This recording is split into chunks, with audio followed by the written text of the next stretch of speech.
கிறிஸ்து இயேசுவுக்குள் அன்பாய் அழைக்கப்பட்ட அன்புக்குரிய சகோதர சகோதரிகளே, விசேஷமாக பரலோக ரகசியங்கள் என்கிற எங்களுடைய இந்த யூடியூப் சேனல் வழியாக உங்களை 3வது வகுப்பில் தொடர்பு கொள்வதில் நாங்கள் ரொம்ப சந்தோஷப்படுகிறோம். அன்புக்குரிய சகோதர சகோதரிகளே, இப்போது இந்த சேனல் இப்போ ஆரம்பித்ததனுடைய நோக்கம் என்ன அப்படின்னு பார்த்தீங்கன்னா, நான் ஏற்கனவே முதல் கிளாஸில் சொன்ன மாதிரி ஆதியாகமத்திலிருந்து வெளிப்படுத்தலாகும் வரைக்கும் இருக்கக்கூடிய 31,000 வசனங்களுக்குள் இருக்கிற ரகசியங்களை மிக சுருக்கமாக ஒரு 60 வாரங்கள் தொடர்ந்து இந்த கிளாஸில் உங்களுக்கு நாங்கள் பகிர்ந்து கொள்ள போகிறோம். அருமையான ஒரு விருந்தாக இது உங்களுக்கு இருக்கும். கட்டாயமாக இந்த சேனல் ஒரு வியாபார நோக்கத்திற்காக ஆரம்பிக்கப்பட்ட சேனல் அல்ல. அன்புக்குரிய சகோதர சகோதரிகளே, இதை செய்து கொண்டிருக்கிற நாங்களும் முழு நேர ஊழியக்காரர்கள் அல்ல. நாங்கள் எல்லோரும் ஒரு பக்கம் நல்லா வேலை செய்கிறோம், நல்ல சம்பளம் வாங்குகிறோம். எங்களுக்கு கிடைக்கக்கூடிய வருமானத்தில் இந்த ஊழியத்தை நாங்கள் செய்து வருகிறோம். அதனால் யாருக்கிட்டையும் எந்த எதிர்பார்ப்பும் இல்லை. இதை இலவசமாக தான் நாங்கள் செய்து கொண்டிருக்கிறோம். அதனால் அன்புக்குரிய சகோதர சகோதரிகள், இப்போது இந்த பாடத்தை நீங்கள் கேட்கும் பொழுது இதனுடைய இன்ட்ரடக்ஷன் முதலே சொல்லிடுறேன்.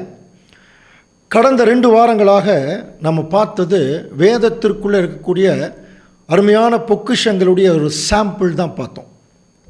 இந்த வேதத்தை முறையாக கற்றுக்கொள்வது எப்படி, வேதம் எப்படி டிசைன் ஆகிருக்கு, அதை ஆண்டவர் எப்படி நமக்கு படிக்க சொல்கிறார், எப்படி ஆராய்ந்து பார்க்க சொல்கிறார், அப்படி ஆராய்ந்து பார்க்கறதுல நமக்கு என்னென்ன சத்தியங்கள் வெளிப்படுது என்பதை குறித்து ஒரு சாம்பிள் தான் 2 கிளாஸில் நம்ம பார்த்தோம். அதில் ஒரு 6 மெத்தடு கூட நம்ம பார்த்தோம். அதில் ஒரு தலைப்பின் கீழே படிக்கிறது, ஒரு வசனத்துடைய கருப்பொருள் அறிந்து படித்தல், நம்முடைய ஆண்டவர் இயேசு கிறிஸ்து பேசின உவமைகள் படித்தோம் இல்லையா. ஒட்டகமானது ஊசியின் காதில் நுழையிறதை பற்றி படித்தோம். ஒரு ஸ்திரீ 10 வெள்ளிக்காசு, அதனுடைய அர்த்தம் என்னங்கிறது குறிச்செல்லாம் படித்தோம் இல்லையா. ஸோ இப்போ நம்ம பார்க்க போகிறது அன்புக்குரிய சகோதர சகோதரர்களே, பாஸ்ட்டு, ப்ரெசண்ட்டு, ஃப்யூச்சர் என்று சொல்லக்கூடிய காலங்களை மையமாக வைத்து படித்தல். இப்படி தான் நம்ம படிக்க போகிறோம். இதில் இந்த சப்ஜெக்ட் ஆரம்பிக்கிறதுக்கு முன்னால், அதாவது ஆக்சுவலாக இன்னையிலிருந்து தான், இந்த வகுப்பிலிருந்து தான் ஒரு பெரிய வேதம் என்கிற அரண்மனைக்குள்ளே நம்ம போக போகிறோம். இந்த 2 வாரங்களாக நம்ம பார்த்தது அரண்மனைக்கு வெளியில் இருக்கக்கூடிய கார்டன், இந்த பூக்கள் மலர்கள் எல்லாம் அழகாக இருக்கும் இல்லையா, அந்த மாதிரி சில விஷயங்களை பார்த்தோம். இப்போ முதல் முறையாக ஒரு அரண்மனைக்குள்ளே, அதாவது தேவனுடைய திட்டத்திற்குள்ளே நம்ம காலடி எடுத்து வைக்க போகிறோம். சரிங்களா. ஒரு அரண்மனைக்குள்ளே போனால் எப்படி ஒரு ஃபஸ்ட்டு ஒரு ரிசப்ஷன் இருக்குமோ, அந்த ரிசப்ஷன் ரூமுக்குள்ளே இப்போ நம்ம போக போகிறோம். புரியுதுங்களா. இப்போ அது என்னன்னு சொல்லி கவனிக்கும்போது, சாதாரணமாக ஒரு கிறிஸ்தவன் இடத்துல போய் இந்த அண்ட சராசரம் இதெல்லாம் காட்டி இங்கே எத்தனை உலகம் இருக்குது அப்படின்னு கேட்டால், நார்மலாக எல்லோரும் என்ன சொல்லுவாங்க, எத்தனை உலகம் இருக்குது, ஒரு உலகம் தானே பாரு நம்ம இருக்கிற பூமி அப்படின்னு சொல்லுவாங்க. அது நார்மலாக சொல்லக்கூடிய ஒரு ஆன்சர் தான்.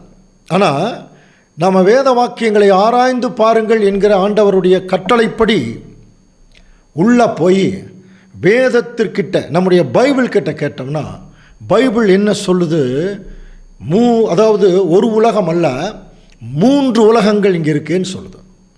3 உலகங்களா? அது என்ன 3 உலகம்? நிறைய பேர் எப்படி புரிஞ்சுக்குவாங்கன்னா, ஏதோ இந்த தரைக்கு அடியில் ஒரு உலகம், அப்புறம் இந்த தரைக்கு மேலே இருக்கிற ஒரு உலகம், அப்புறம் ஆகாயத்தில் இருக்கிற அந்த அட்மாஸ்பியர், எக்ஸோஸ்பியர், எண்டோஸ்பியர், அந்த மாதிரி உலகம் அப்படிங்கிற மாதிரி கூட நினைக்கிறது உண்டு. அப்படி அல்ல. பைபிள் சொல்லக்கூடிய 3 உலகங்கள் என்கிற ஒரு காரியத்தை இப்போ நம்ம மிக தெளிவாக வேதத்தின் துணை கொண்டு நாம் பார்க்க போகிறோம். ஸோ இது இந்த மெத்தடில் 4வது மெத்தடு, காலங்களை மையமாக வைத்து படித்தல். ஓகே, 3 உலகங்கள் இருக்குது. அது என்னங்கிறத பார்க்கலாம். அதுக்கு முன்னால் 2 வசனங்கள் நம்முடைய ஆராய்ச்சிக்காக. ஒன்று மத்தேயு 24ஆம் அதிகாரம் 35ஆம் வசனம் வாசிக்கலாம். வானமும் பூமியும் ஒழிந்து போகும், என் வார்த்தைகளோ ஒழிந்து போவதில்லை. பாருங்க, மத்தேயு 24ஆம் அதிகாரம் 35ஆம் வசனம். வானமும் பூமியும் ஒழிந்து போகும், என் வார்த்தைகளோ ஒழிந்து போவதில்லை. இதான் வசனம். அடுத்த வசனமே பாருங்க, பிரசங்கி 1ஆம் அதிகாரம் 4ஆம் வசனத்தில் அதாவது எப்படி இருக்குன்னா, அப்படியெல்லாம் ஒன்றும் ஒழியாது, ஒரு சந்ததி போகிறது, மறு சந்ததி வருகிறது, பூமியோ என்றென்றைக்கும் நிலைத்திருக்கிறது. ஒரு வசனம் சொல்லுது வானமும் ஒழிஞ்சிரும் பூமியும் ஒழிஞ்சிரும் சொல்லி, இன்னொரு வசனம் சொல்லுது அப்படியெல்லாம் ஒழியாது, பூமி எல்லாம் என்றென்றைக்குமே நிலைச்சிருக்கு அப்படின்னு சொல்லுது. இப்போ அதில் எது கரெக்டுன்னு நமக்கு தெரியணும் இல்லையா. அதற்காகத்தான் வேத வாக்கியங்களை ஆராய்ந்து பாருங்கள். இதுக்குள்ளே போகிறதுக்கு முன்னாடி இன்னொரு விஷயம் கூட நம்ம கவனிக்கல. இப்போ வானம் ஒழிஞ்சு போயிடும் அப்படின்னா நம்முடைய கண்களை ஏறெடுத்து வானத்தை பார்த்தோம்னு வைங்களேன், ஒரு எம்டி பிளேஸ், அங்கே ஒன்றுமே இல்லை, அது ஏற்கனவே ஒழிஞ்சு போன மாதிரி தான் இருக்குது. ஆனால் இங்கே வசனம் எப்படி இருக்குன்னா, இல்லை வானம் ஒழிஞ்சிரும் அப்படிங்கிற. அப்போ ஒரு பொருள்னு ஒன்று இருந்தால் தான் அது ஒழியும் இல்லைங்களா? அப்போது இது என்ன தேவன் சொல்ல வரார் அப்படிங்கிறத கவனிக்கணும். பின்னாடி ஒரு வசனத்தில் ஒரு சந்ததி போகிறது, அதாவது சந்ததி தான் போகுது, இந்த பூமியெல்லாம் இங்கேயே தான் இருக்கிறதுன்னு சொல்கிறோம். இப்போ நம்ம ஒரு வெள்ளத்தில் ஒரு ஊரே அழிஞ்சு போச்சு அப்படின்னா நம்ம என்ன சொல்கிறோம்? ஊராக அழிஞ்சு போச்சு, ஊர் அங்கே தான் இருக்கும், புரியுதுங்களா? அதனுடைய உடைமைகள் ஜனங்கள் அழிஞ்சு போயிட்டாங்க. அதையத்தான் பேச்சு வழக்கில் என்ன சொல்கிறோம்? ஒரு ஊரே அழிஞ்சு போச்சு. அப்போ அந்த மாதிரி நிறைய பேச்சு வழக்குகள் தான் வேத வசனங்களாக நமக்கு கொடுக்கப்பட்டிருக்கு. அப்போ அதை புரிந்து கொண்டு படித்தா தான் இதனுடைய அர்த்தம் என்னன்னு தெரியும். ஸோ இப்போ நம்ம எதுக்குள்ளே போகலாம்? 3 உலகங்கள் அப்படின்னு ஒன்று இருக்கா? ஆமாம். அப்போ அது எங்கே இருக்குதுன்னு கண்டுபிடிக்கணும். விசேஷமாக இன்றைக்கி அனைத்து கிறிஸ்தவ சகோதரிகள் கிறிஸ்தவ மண்டலத்தில் இயேசு கிறிஸ்து வருவார் என்கிற ஒரு எதிர்பார்ப்பு எல்லா இடத்துலையும் இருக்குது. அதில் எந்த டவுட்டுமே இல்லை, அவர் வர்றது உறுதி. ஆனால் அவர் வரக்கூடிய அந்த ஒரு காலப்பகுதியை பற்றி தெளிவான சில தீர்க்க தரிசனங்கள் பைபிளில் இருந்தாலும் இதை குறித்து அநேகம் பேர் ஆராய்ச்சி செய்கிறாங்களான்னா ரொம்ப கம்மி தான். ஆனால் இந்த காலத்தில் சொல்கிறாங்க கிறிஸ்து வருகிற காலம்னு சொல்லி, அது உண்மையாக இருந்தால் ரொம்ப சந்தோஷம் இல்லையா? ஆனால் அப்போஸ்தலனாகிய பேதுரு காலத்திலேயே ஆண்டவர் மேலே போயிட்டு நான் கீழே வரேன், பரலோகம் போயிட்டு வர்றேன்னு சொல்லிட்டு தானே போனார். அப்போ அவங்க எல்லாருமே என்ன எதிர்பார்ப்பில் இருந்தாங்க? அவர்கள் வாழ்ந்து கொண்டிருக்கிற காலத்திலேயே ஆண்டவர் இயேசு கிறிஸ்து 2ஆம் வருகையில் வந்துடுவாருங்கிற ஒரு விசுவாசத்தில் இருந்தாங்க. ஸோ அப்படி இருக்கும் பட்சத்தில் அப்போ இயேசு கிறிஸ்துடைய வருகையை குறித்து அப்போஸ்தலனாகிய பேதுரு தன்னுடைய நிருபங்கள் அவர் சொல்லும் பொழுது அங்கே இருக்கிற ஜனங்க நிறைய பேர் பரியாசம் பண்ணுறாங்களாம். அதே மாதிரி தான் இப்போவும் நடக்கும்னு சொல்கிறார். பாருங்கள், 2 பேதுரு 3ஆம் அதிகாரம் 3ஆம் வசனத்தில் முதலாவது நீங்கள் அறிய வேண்டியதெனில் எப்படி ஆரம்பிக்கிறார் பாருங்கள். இப்போ நம்ம பார்க்குற வசனங்கள் எல்லாருமே எப்படி தெரியுங்களா இருக்கும்? நம்மோட சம்மந்தப்படுகிற மாதிரி இருக்கும். ரொம்ப ஜனரஞ்சகமாக நம்ம பார்க்கலாம். வேதம் என்பது ஒரு அருமையான விருந்து. அது படிக்க வேண்டிய விதத்தில் படித்தா அது நம்மளை கொண்டு போய் நம்ம இருக்கக்கூடிய காலத்திலே சேர்த்துரும். பாருங்கள், முதலாவது நீங்கள் அறிய வேண்டியது என்னவெளியில், கடைசி நாட்களில் பரியாசக்காரர் தங்கள் சுய இச்சைகளின்படியே நடந்து அவர் வருவார் என்று சொல்லுகிற வாக்கு தத்தம் எங்கே? பிதாக்கள் நித்திரையடைந்த முன்பு சகலமும் சிருஷ்டிப்பின் தோற்றம் முதல் இருந்த விதமாகவே இருக்கிறதுன்னு சொல்லுவாங்களாம். அப்போது இப்போ கூட இயேசு கிறிஸ்து வருவார் அப்படிங்கிற ஒரு காரியத்தை நம்ம சொல்லும் பொழுது நிறைய பேர் பரியாசம் பண்ணக்கூடிய நிலைமையில் தான் இந்த உலகம் இருக்குது. அவர் எங்கெங்கே வரப்போகிறார்? நாங்கள் சின்ன வயசுலக்கே வருவார்னு சொன்னாங்க, அப்புறம் வளர்ந்ததுக்கப்புறம் வருவார்னு சொன்னாங்க, இப்போ குடும்பம் கோத்திரம் ஆனதுக்கப்புறம் வருவார்னு சொன்னாங்க. இப்படியே தான் இயேசு கிறிஸ்து வருவார், இன்னும் கொஞ்சம் காலம்தான் மோட்சலோகம் செல்லுவோன்னு பாட்டு பல வருடங்களாக பாடிட்டுருக்காங்க. ஆனால் இயேசு கிறிஸ்து வந்தபாடே இல்லை, அப்படி தான் நினைக்கிறாங்க எல்லாருமே. ஆனால் இந்த வசனம் என்ன சொல்லுது? அப்படி தான் பரியாசம் பண்ணுவாங்க. பட் அதே சமயத்தில் நீங்கள் நல்லா புரிஞ்சுங்க, பூர்வ காலத்திலே தேவனுடைய வார்த்தையிலே வானமும் ஜலத்தினின்று தோன்றி ஜலத்தினாலே நிலை கொண்டிருக்கிற பூமி. ரொம்ப கிளியரான ஒரு சயின்ஸு. கவனிங்க, ஃபஸ்ட் கிளாஸ் சொன்னேன் இல்லையா, இது ஒரு சயின்ஸ் புக்கு. அப்படின்னா சயின்ஸ் என்ன சொல்லுது? எல்லா பொருள்களும் ஜலத்திலிருந்து தான் உருவாயிருக்குன்னு சொல்லுது. அமீபா கேள்விப்பட்டிருக்கீங்க இல்லையா?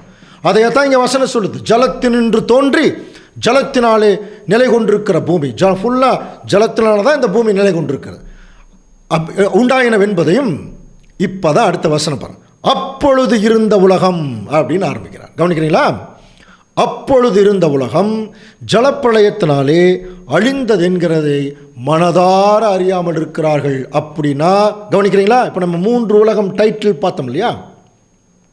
இப்போ பேதுருவே அதற்கு விளக்கம் கொடுக்குறார். அன்றைக்கு இருந்த உலகம், அப்பொழுது இருந்த உலகம் ஜலப்பிரளயத்தினால் அழிஞ்சது. நம்ம கிறிஸ்தவர்கள் எல்லாத்துக்குமே தெரியும் பைபிள் ஹிஸ்ட்ரி இல்லையா? அப்போ அன்னைக்கு இருந்த உலகம் அப்படிங்கிறது ஆதாமிலிருந்து அந்த அழிவு வரும்போது நோவா இருந்தார் இல்லையா, ஆதாமிலிருந்து நோவா வரைக்கும் இருந்தது தாங்க அன்றைக்கு இருந்த உலகம். இதுதான் முதல் உலகம். நல்ல ஞாபகத்தில் வச்சுக்க, அன்றைக்கு இருந்த உலகம் இதுதான் முதல் உலகம். ஸோ இப்போ 3 உலகத்தில் முதல் உலகம் வந்தாச்சு. அடுத்தது பாருங்கள், அடுத்த வசனமே அந்த ஆர்டரில் எப்படி வருது பாருங்கள். வாசிக்கலாம். 2 பேதுரு 3:7. இப்பொழுது இருக்கிற வானங்களும் பூமியும் அந்த வார்த்தையினாலே அக்கினிக்கு இரையாக வைக்கப்பட்டு தேவ பக்தி இல்லாதவர்கள் நியாயம் தீர்க்கப்பட்டு அழிந்து போகும் நாள் வரைக்கும் காக்கப்பட்டிருக்கிறது. அன்புக்குரிய சகோதர சகோதரிகளே, பாருங்க, முதல் உலகம் சொல்லும் போது அது ஜலப்பிரளயத்தில் அழிஞ்சிருச்சு. இப்பொழுது இருக்கிற உலகம் அப்படின்னு சொல்லாம இப்பொழுது இருக்கிற வானங்களும் பூமியும் அந்த அக்கினிக்கரையாக வைக்கப்பட்டிருக்கு. அப்படின்னா இன்னைக்கு இருக்கிற வானங்கள், வானம்னாலும் இப்போ தான் பார்த்த ஒரு எம்டி பிளேஸ், அது ஏற்கனவே அழிஞ்சு போன மாதிரி தான் இருக்குது. அதே சமயத்தில் அதை நெருப்பு வச்செல்லாம் அழிக்க முடியாது. அதே சமயத்தில் இந்த பூமி கூட எவ்வளோ பெரிய பூமி, இது நெருப்பில் அழியுமா என்று சொல்லி கவனிக்கும் போது நேச்சுரலாக அது அழியாது. ஆனால் இந்த இடத்துல தீர்க்க தரிசனமாக பேதுரு சொல்றார், இன்றைக்கு இருக்கிற இப்பொழுது இருக்கிற வானங்களும் பூமியும். அப்போ நேச்சுரலாக இது அழியாது அப்படின்னு தெரிஞ்சிருச்சுனாலே இப்போ நம்ம பேதுருக்கிட்ட போய் நம்ம என்ன கேட்கலாம்? அப்போஸ்தலனாகிய பேதுரு அவர்களே, இன்னைக்கு இருக்கிற வானம் பூமியும் அழியாதுன்னு, அழிஞ்சிரும், நெருப்பில் அழிஞ்சிரும்னு சொல்கிறீங்க, ஆனால் நேச்சுரலாகவே இது அழியாது, அப்போ நீங்கள் என்ன தான் சொல்ல வர்றீங்கன்னு சொல்லும்போது பேதுரு தான் சொல்லக்கூடிய தீர்க்க தரிசன வசனங்களுக்கு அவரே விளக்கம் கொடுத்துருக்கார். பாருங்க, 2 பேதுரு 1:20 நல்லா கவனிக்கலாம். அன்புக்குரிய சகோதர சகோதரிகளே, கொஞ்சம் கவனிங்க. வேதத்தில் உள்ள எந்த தீர்க்க தரிசனமும் சுய தோற்றமான பொருளை உடையதா இராதென்று நீங்கள் முந்தி அறிய வேண்டும். பாருங்க, அவர் முன்னாடியே சொல்லிட்டார். இவர் ஒரு தீர்க்க தரிசனம் சொல்லிட்டு இருக்கார். வேதத்தில் உள்ள எந்த தீர்க்க தரிசனத்திற்கும் சுய தோற்றமான பொருள் இல்லை. லிட்ரல் மீனிங் அப்படின்னு சொல்லுவாங்க, சொல்லர்த்தமான மீனிங் இல்லை. நம்ம கடந்த வாரமே பார்த்தோம், உன் ஆகாரத்தை கொண்டு போய் தண்ணீர் மேலே போடு அப்படின்னா ஆகாரம் என்பது வசனம், தண்ணீர் என்பது ஜனங்கள். படிச்சோமா இல்லையா? இரவும் பகலும், இரவு என்பது துன்பமான காலம், பகல் என்பது சந்தோஷமான காலம். இரவும் பகலும் தியானமாக இருக்கிற மனுஷன் பாக்கியவன். படிச்சோம் இல்லையா? அந்த மாதிரி தீர்க்க தரிசனங்களுக்குள்ள தீர்க்க தரிசன பாஷை இது. அப்போ இந்த இடத்துல லிட்டரலாகவே எதுவும் அழியாது அப்படின்னு சொல்லும்போது அப்போ அதுக்கு ஏதோ ஒரு மீனிங் இருக்காரதா நம்ம புரிந்து கொள்ள வேண்டும். இதுதான் வேத வாக்கியங்களை ஆராய்ந்து பாருங்கள். அப்படின்னா இன்னைக்கு இருக்கிற உலகம் அப்படின்னு சொல்கிறான் இல்லையா? இன்னைக்கு இருக்கிற உலகம்ங்கிறது 2வது உலகம். இது நோவாவிலிருந்து இன்றைக்கு வரைக்கும். கவனிக்கிறீங்களா? இன்றைக்கு இருக்கிற உலகம்ங்கிறது நோவா காலத்திலிருந்து இன்றைக்கு வரைக்கும் இருக்கிறதா 2வது உலகம். ஸோ 1ஆம் உலகம் ஆதாமிலிருந்து நோவா வரைக்கும், 2ஆம் உலகம் நோவாவிலிருந்து இன்னைக்கு வரைக்கும். இதை சொல்லும்போது வானங்களும் பூமியும் அப்படின்னு சொல்கிறார் இல்லையா? வானத்தையும் பூமியும், இன்னைக்கு இருக்கிற வானத்தையும் பூமியும் நான் நெருப்பில் அழிச்சிருவேன் அப்படின்னு சொல்கிறார். அப்போ வானம் என்பது ஏற்கனவே அழிஞ்ச மாதிரி இருக்கிறதுனால அது தீர்க்க தரிசனமாக சொல்லப்பட்ட பாஷைங்கிற போது நம்ம எப்படி புரிஞ்சுக்கணும்? வானம் என்றால் என்னன்னு தெரியணும், பூமி என்றால் என்னன்னு தெரியணும், நெருப்புன்னா என்னன்னு தெரியணும். இதுதான் வேத வாக்கியங்களை ஆராய்ந்து பாருங்கள். இப்போ தேவன் வானத்தை அழிக்கிறார் அப்படின்னு சொன்னால் நம்ம எப்படி புரிஞ்சுக்கொள்ளும் வேணும்? அவருக்கு பிடிக்காத அல்லது அவர் விரும்பாத ஏதோ ஒரு விஷயம் வானத்தில் இருக்குது, இந்த ஆகாயத்தில், அதனால தான் இதை அழிக்கிறேன்னு சொல்கிறார். அது என்ன இருக்குது பாருங்கள். எபேசியர் 2ஆம் அதிகாரம் 1ஆம் வசனம் என்ன சொல்கிறாருன்னா, அக்கிரமங்களினாலும் பாவங்களினாலும் மரித்தவர்களாயிருந்த உங்களை உயிர்ப்பித்தார், அவைகளில் நீங்கள் முற்காலத்தில் இவ்வுலக வழக்கத்திற்கேற்றபடியாகவும், கவனிங்க, கீழ்ப்படியாமையின் பிள்ளைகளிடத்தில் இப்பொழுது கிரியை செய்கிற ஆகாயத்து அதிகார பிரபுவாகிய ஆவிக்கேற்றபடி நடந்து கொண்டீர்கள். கவனிக்கிறீங்களா? இப்போ இந்த ஆகாயத்தில் கீழ்ப்படியாமையின் பிள்ளைகளிடத்தில் கிரியை செய்கிற ஒரு ஆகாயத்து அதிகார பிரபு ஒருத்தன் இருக்கான். அவனுக்கு வேலையே என்னன்னா, ஆவிக்குரிய சரீரத்தில் இருந்துக்கிட்டு இந்த உலகத்தில் யாரெல்லாம் இந்த உலகத்தில் வர்றாங்களோ அத்தனை பேர்த்தையும் கீழ்ப்படியாமல் பண்ணுறது தான் அவனுடைய வேலை. புரிஞ்சுதுங்களா? இப்போ நமக்கே தெரியும், தேவனுக்கு விரோதமாக ஒட்டுமொத்த உலக ஜனங்களையும் கீழ்ப்படியாமல் போக பண்ணின அந்த ஆகாயத்து அதிகார பிரபு யார்? நமக்கு நல்லா தெரியும். சாத்தான் சாத்தான்னு சொல்லிட்டு இருக்கிறோம். அவன் யாருங்கிறத இன்னும் கொஞ்ச நாளில் இன்னும் நல்லா தெளிவாகவே நம்ம சப்ஜெக்டில் பார்க்கலாம். ஆனால் அவன் எங்கே இருக்கான்? இந்த ஆகாயத்திலிருந்து கொண்டு ஜனங்களை எல்லாம் கீழ்ப்படியாமல் பண்ணிட்டு இருக்கான். அன்புக்குரிய சகோதர சகோதரிகளே, அது மட்டும் இல்லை, அவன் யார் இப்போ என்ன கண்டிஷன் இருக்கான்னா, பவுல் எழுதுகிறார் பாருங்க, 2 கொரிந்தியர் 4ஆம் அதிகாரம் 4ஆம் வசனம். தேவனுடைய சாயலாய் இருக்கிற கிறிஸ்துவின் மகிமையான சுவிசேஷத்தின் ஒளி அவ்விசுவாசிகளாகிய அவர்களுக்கு பிரகாசமாய் இராதபடிக்கு இப்பிரபஞ்சத்தின் தேவனானவன் அவர்களுடைய மனதை குருடாக்கினான். பாருங்க, தேவனுடைய சாயலாய் இருக்கிற அந்த ஒளி அவிசுவாசிகளுக்கு பிரகாசமாக இருக்கக்கூடாதபடிக்கு இப்பிரபஞ்சத்தின் தேவன், சாத்தானுக்கு பேர் வச்சிருக்கார். இப்பிரபஞ்சத்தின் தேவன், அவன் கடவுளா அந்த பிரபஞ்சத்துக்கு, 2ஆம் உலகத்துக்கு இவன் தான் தேவன். பாருங்க, அதை அனுமதிச்சிருக்கார் தேவன். அப்போ இவன் எல்லாருடைய மனசை குருடாக்கிட்டான். அறிவே இல்லை. அறிவு இருக்கிறனால தான் எல்லாம் டாக்டர், இன்ஜினியர், பெரிய பெரிய விஞ்ஞானிகள் ஆகிறாங்க. ஆனால் எல்லாருடைய மனதை குருடாக்கிட்டான், பிளைண்ட்னஸ் கொண்டு வந்துட்டான். நீங்கள் என்ன சொன்னாலும் புரியாது. புரியுதுல்ல? அப்போ இதுதான் ஆகாயம். அப்போ இன்றைக்கு இருக்கிற வானம் அப்படிங்கிறது கவனிக்கலாம். 2ஆம் உலகத்தில் இன்னைக்கு இருக்கிற வானத்தையும் பூமியையும் நான் அக்கினிக்கிரையாக வைக்கிறேன் சொல்கிறார் இல்லையா? அப்படின்னா இன்னைக்கு இருக்கிற வானம்ங்கிறது இப்பொழுது இருக்கிற சாத்தானுடைய கண்ணுக்கு தெரியாத அரசாட்சி. இவன் ஒரு ஆவிக்குரிய சரீரத்தில் இருந்துட்டு எல்லாரையும் தன்னுடைய கட்டுப்பாட்டுக்குள்ள அரசாட்சி பண்ணிட்டு இருக்கான். அதுதான் அந்த வானம். இது எல்லா சப்ஜெக்ட்டுக்குமே பொருந்த அன்புக்குரிய சகோதர சகோதரர்களை கொஞ்சம் கவனிங்க. வானம் அப்படின்னாலே சாத்தானுடைய கண்ணுக்கு தெரியாத அந்த அரசாட்சி. பூமி என்கிறது அவனுக்கு கீழ் இருக்கக்கூடிய அமைப்புகள், இங்கே இருக்கிற சிஸ்டம், அரசியல், பொருளாதாரம், சமுதாயம், மதம், இதெல்லாம் இங்கே பெரிய பெரிய அமைப்புகளாக இருக்குது.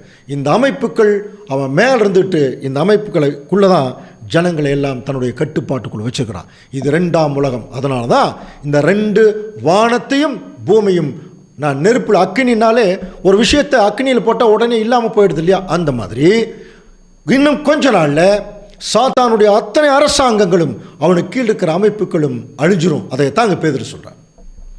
இது 2ஆம் உலகம். அடுத்தது பாருங்க, 3ஆம் உலகத்தை பற்றி சொல்லும்போது நீதி வாசமாயிருக்கும் புதிய வானமும் புதிய பூமியும் உண்டாகும் என்று காத்திருக்கிறோம். இது தாங்க 3வது உலகம். கவனிக்கிறீங்களா? இது ஆண்டவர் இயேசு கிறிஸ்துடைய ராஜ்யம். இப்போ நீதி மோசமாயிருக்கும் 3ஆம் உலகத்தில் நீதி வாசமாயிருக்கும். இன்னைக்கு எல்லா பக்கம் நீதி இருக்கான்னு பார்க்கும்போது நமக்கே தெரியுது இல்லையா? அப்போ இதுதான் 3வது உலகம். அப்போ அந்த 3ஆம் உலகம்ங்கிறது புதிய வானம். அப்படின்னா புதுசாக வானத்துக்கெல்லாம் பெயிண்ட் அடிக்கலாம் போகிறதில்ல. புதிய வானம் என்பது ஆண்டவர் இயேசு கிறிஸ்து தலைமையிலான அரசாட்சி. பூமி என்பது புதிய அமைப்புகள்.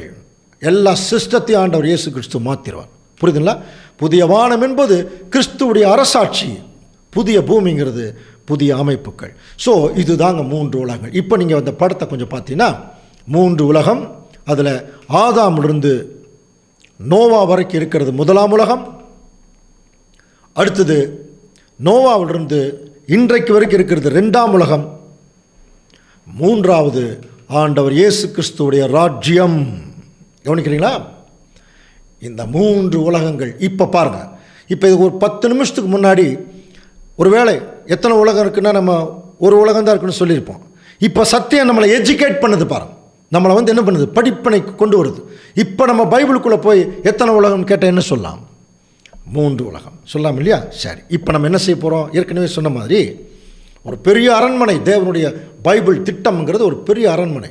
உள்ளுக்குள்ளே புதுசாக நிறைய பொருள்கள், நிறைய நம்முடைய சந்தோஷப்படுகிற பொருள்கள் இருக்குது, ஆச்சரியப்படுகிற விதமான சத்தியங்கள் இருக்குது. அப்படி நம்ம உள்ளே போய் பார்க்கணும். இப்போ நம்ம என்ட்ரன்ஸ்குள்ளே உள்ளே போகலாம். இப்போ நீங்களே சொல்லுங்கள், இந்த 3 உலகம் இதை சிஸ்டமேட்டிக்காக நம்ம படிக்கணும். இப்போ எதிலிருந்து ஆரம்பித்தா சரியாக இருக்கும்? எங்கேருந்து ஆரம்பித்தா சரியாக இருக்கும்? ஃப்ரம் தி பிகினிங் இல்லையா? ஸ்டார்டிங். அப்போ அது எங்கேருந்து ஆரம்பித்தா தான் சரியாக இருக்கும்? முதல் உலகம், இங்கிருந்து ஆரம்பிக்கலாம். இந்த முதல் உலகத்திலிருந்து ஃபுல்லாக நம்ம பைபிள் படித்தெல்லாம் புரிஞ்சுக்கிறதுக்கெல்லாம் டைம் இல்லை. அதனால் மிக சுருக்கமாக இந்த முதல் உலகத்தினுடைய காரியங்களை குறித்து நம்ம பார்க்க போகிறோம். இதில் ஃபஸ்ட்டு பார்த்தீங்கன்னா முதல்ல எடுத்தோடனே வசனம் எப்படி தெரியுங்களா இருக்கும்? 1ஆம் உலகத்தில் ஆதியிலே தேவன் வானத்தையும் பூமியும் சிருஷ்டித்தார். First point. அடுத்தது பூமி எப்படி இருந்ததா? ஒழுங்கின்மையும் வெறுமையுமாக இருந்தது. அதாவது மனுஷன் குடியிருப்புக்கு அது சரியாகவே இல்லை. வெறும் ஒழுங்கின்மையாக இருக்குது, அதே சமயத்தில் வெறுமையாக. மனுஷனுக்கு தேவையான அந்த காற்றுகள், போக்குவரத்து எதுவுமே அங்கே கரெக்டாக சூட் ஆகலை. அப்புறம் ஆழத்தின் மேல் இருள் இருந்தது அப்படின்னு நல்லா படிச்சிருக்கணும் இல்லையா? ஸோ இதில் முதல்ல நம்ம கவனிக்க வேண்டியது, ஆதியிலே தேவன் வானத்தையும் பூமியும் சிருஷ்டித்தாருங்கிறது எப்படி புரிஞ்சுக்கணும்? வானம்ங்கிறது எம்டி பிளேஸ்ன்னு சொன்னாலே அதை சிருஷ்டிக்க வேண்டிய அவசியமே இல்லையா? அது ஒரு வெற்றிடம் தானே. ஒரு பொருள்னால் அதை உருவாக்கலாம். அப்போ அந்த இடத்துல வானத்தை சிருஷ்டித்தாருங்கிறத எப்படி புரிஞ்சுக்கலாம் அப்படின்னா, நம்முடைய தாவீது ஒரு முறை பார்த்தீங்கன்னா தன்னுடைய அரண்மனைக்கு மேலே போய் ஒரு இருட்டான டைமில் அரண்மனையில் உட்பறையில் போய் நின்று பார்க்குறாரு. பார்த்தோன்னே பிரமிச்சு போகிறார். பிரமிச்சு போய் என்ன பாட்டு பாடுறாரு அங்கே வாசிக்கலாம் பாருங்க.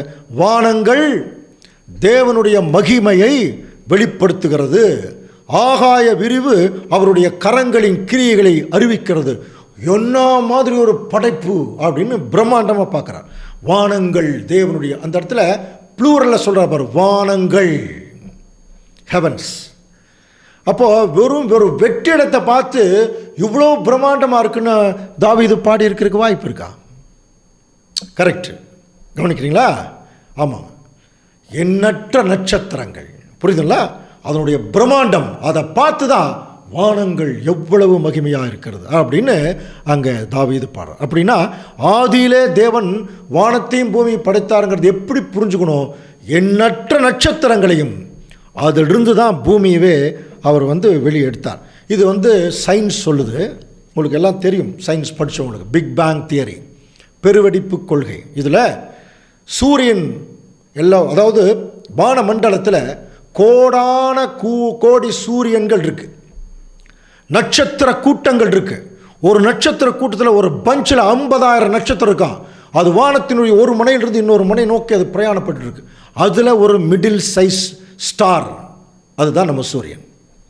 இந்த சூரியன் ஒரு குறிப்பிட்ட காலத்தில் தன்னை அது சுற்றி கொண்டிருக்கும் போது அதுக்குள் இருக்கக்கூடிய ஆர்கன்ஸ் சொல்கிறோம் இல்லையா, மூலகங்கள் எல்லாம் பெருவெடிப்பு, அது வெடித்து தனித்தனி ஆர்கனாக அது சுத்த ஆரம்பிச்சுதான்.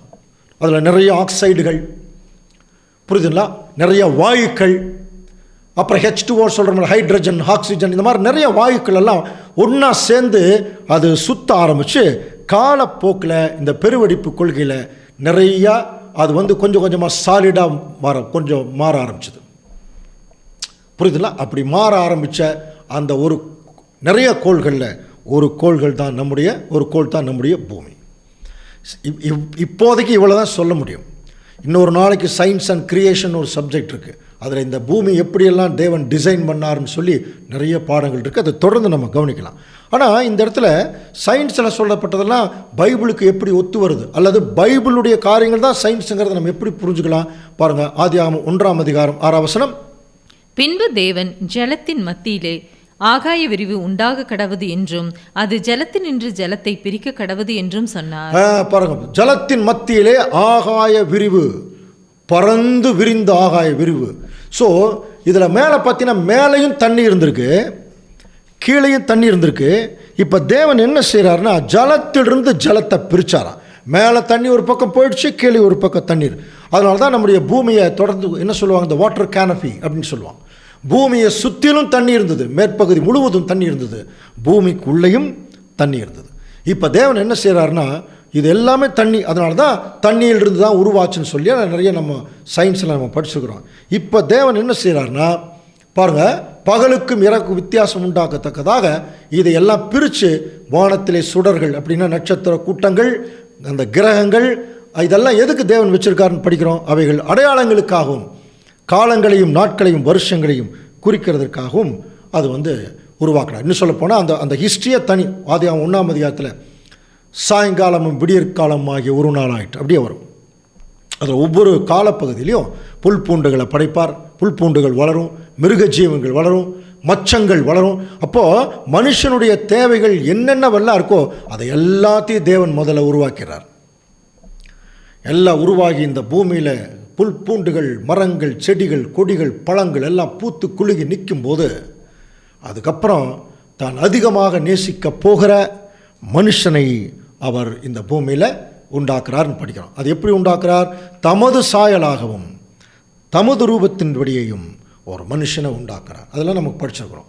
அதில் முக்கியமாக நம்ம கவனிக்க வேண்டியது ஆதியாகமம் 1ஆம் அதிகாரம் 27ஆம் வசனம். தேவன் தம்முடைய சாயலாக மனுஷனை சிருஷ்டித்தார், அவனை தேவ சாயலாகவே சிருஷ்டித்தார், ஆணும் பெண்ணுமாக அவர்களை சிருஷ்டித்தார். எப்படி புரிஞ்சுக்க கூடாது? ஆணும் பெண்ணுமாகன்னா ஆதாமை படைச்சிட்டு அதுக்கப்புறம் ஏவாளை தனியாவெல்லாம் படைக்கலை. நமக்கு நல்லா தெரியும் இல்லைங்களா? ஆதாமை படைச்சிட்டு என்ன பண்ணுறார்? ஆதாமுக்குள் இருக்கிற ஒரு விலா எலும்பில் எடுத்து ஏவாளை செய்கிறார். அதுதான் ஆணும் பெண்ணுமாக தான் ஆதாம் ஏற்கனவே இருந்திருக்கார். உள்ளுக்குள்ளே அந்த ஜீன் இருந்திருக்கு, அதுக்குள்ளேருந்து எடுத்து செய்கிறார். இதை நிறைய பேர் எப்படி புரிஞ்சுக்கிட்டாங்கன்னா, அந்த ஆதாமுக்குள்ளுக்கிற ஒரு இடுப்பு எலும்பை அவர் கொஞ்சம் எடுத்திருக்கார். அப்படி எல்லாம் அன்புக்குரிய சகோதர சொல்லே, நமக்கு நல்லா தெரியும், சயின்ஸ் தெரியும். அந்த முதுகு எலும்பு இருக்கு இல்லையா, போன் மேரோ சொல்லுவாங்க இல்லையா, அந்த எலும்பு மஜ்ஜை, அதில் தான் அந்த டிஎன்ஏ இருக்குது, உயிரணு. அந்த ஆதாமுக்குள் இருக்கிற அந்த உயிரணுவை எடுத்து அதிலிருந்து ஏவாளை அங்கே அவர் உருவாக்குறார். ஸோ இதை இன்றைக்கி வந்து இந்த டிஎன்ஏலாம் மனுஷன் கண்டுபிடிச்சிட்டான். ஸோ இது அப்படியே தனியாக ஒரு எலும்புக்கு அப்படியே உடச்சி எடுத்துட்டாருனால நம்ம நினைக்க வேண்டியதில்லை. அந்த போன் மேரோ, அந்த எலும்பு மஜ்ஜைன்னு சொல்லுவான், அதில் இருக்கிற இந்த டிஎன்ஏ எடுத்து அங்கே ஏவாளை உருவாக்குறார். ஸோ இது வந்து இதுதான் ஒரு பெரிய விஷயமாக அங்கே வந்து பைபிளில் சொல்லப்பட்டிருக்கு. அதுக்கப்புறம் நம்ம கவனித்து பார்க்கும்போது அவர் மண்ணினால உருவாக்குனார். போன கிளாஸ்லேயே பார்த்தோம் இல்லையா, மண்ணில் இருக்கிற மூலங்களை எல்லாம் எடுத்து அங்கே ஆதாமை உருவாக்கி அவருக்கு ஒரு சுவாசத்தை கொடுத்தார். மனுஷன் ஜீவ ஆத்மாவானான். இப்படியாக மனுஷன் தோன்றுவதற்கு முன்பாகவே மனுஷனுக்குரிய எல்லா படைப்புகளையும் தேவன் இந்த பூமியில், எப்படி ஒரு குழந்தை பிறக்கிறதுக்கு முன்னாடி சில பெற்றோர்கள் அந்த குழந்தை மேலே இருக்கிற அன்பில் பொம்மையெல்லாம் வாங்கி வச்சுருப்பாங்க, அந்த பெட்டெல்லாம் வாங்கி வச்சுருப்பாங்க. அந்த மாதிரி தாங்க நம்முடைய ஆண்டவர் கூட மனுஷன் உருவாகுவதற்கு முன்பாகவே அவனுக்கு தேவையான எல்லாத்தையும் உருவாக்கி வச்சுட்டு மனிதனை உருவாக்கினார். இப்போ கேள்வி என்ன தெரியுங்களா, ஏன் கடவுள் மனிதனை உருவாக்கினார்? இதுதான் கேள்வி.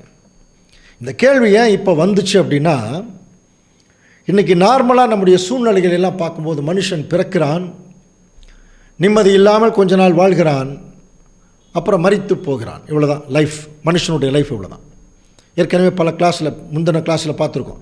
பணக்காரன் மேலும் பணக்காரனாகிறான், ஏழை மேலும் ஏழையாகிறான், ஏழையாகவே இருந்து சாகிறான், ஒருத்தன் பணக்காரனாகவே இருந்து சாகிறான். சந்தோஷமே இல்லை அந்த வாழ்நாளில், வருத்தமும் சஞ்சலமும் தான். அப்புறம் எதுக்குங்க மனுஷனை ஏங்க பிறந்தோம் அப்படிங்கிறாங்க நிறைய ஜனங்கள். இந்த உலகத்தில் பிறந்தமோ, கவனிக்கிறீங்களா? அப்போ இப்படியாக ஒரு மனுஷனுடைய தோற்றமே ஒரு கேள்விக்குறி மாதிரி ஆயிடுச்சு. ஸோ இதையெல்லாம் நிறைய வேத விற்பனர்கள் எல்லாம் ஆராய்ச்சி பண்ணுறாங்க.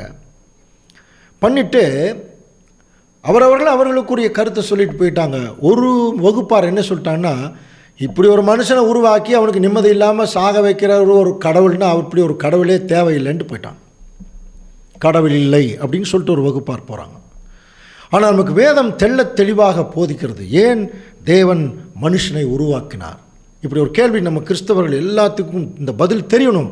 அன்புக்குரிய சகோதர சொல்லி, அவர் விரும்பினார், உருவாக்கினார், அப்படி அல்ல. மனுஷனை ஏன் உருவாக்கினார்? வசனம் இருக்கு பாருங்கள். இந்த கேள்வி ஆதியாகமத்தில் இருக்கு. அந்த கேள்விக்குரிய விடை அதே பழைய ஏற்பாட்டினுடைய கடைசி புஸ்தகத்தில் இருக்கு. மல்கியா 2ஆம் அதிகாரம் 15வது வசனம் வாசிக்கலாம்.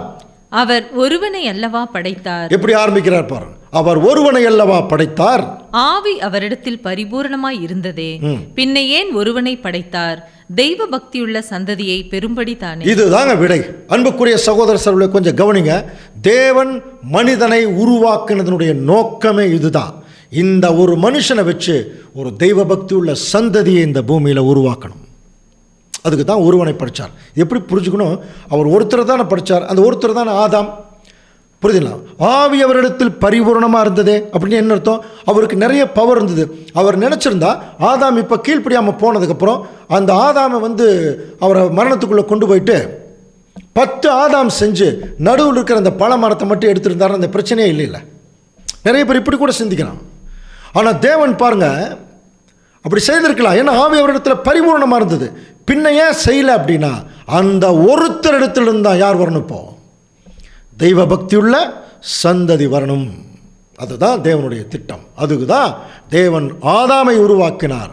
ஆதாமுக்குள்ளிருந்து ஏவாளை வெளியெடுத்தார். கவனிக்கிறீங்களா? ஓகே. இப்போ இவங்க வாழ்கிறதுக்கு ஒரு இடம் வேணும் இல்லையா? அதனால தான் கிழக்கிலே ஏதேன் தோட்டத்தை உண்டாக்கி அதை கொண்டு போய் மனுஷனை வைக்கிறார். அன்புக்குரிய சகோதர சகோதரர்களே, அதில் கூட ஒரு ஆராய்ச்சி இருக்குது. அந்த ஏதேன் தோட்டம் இப்போ எங்கே இருக்குது தெரியுங்களா?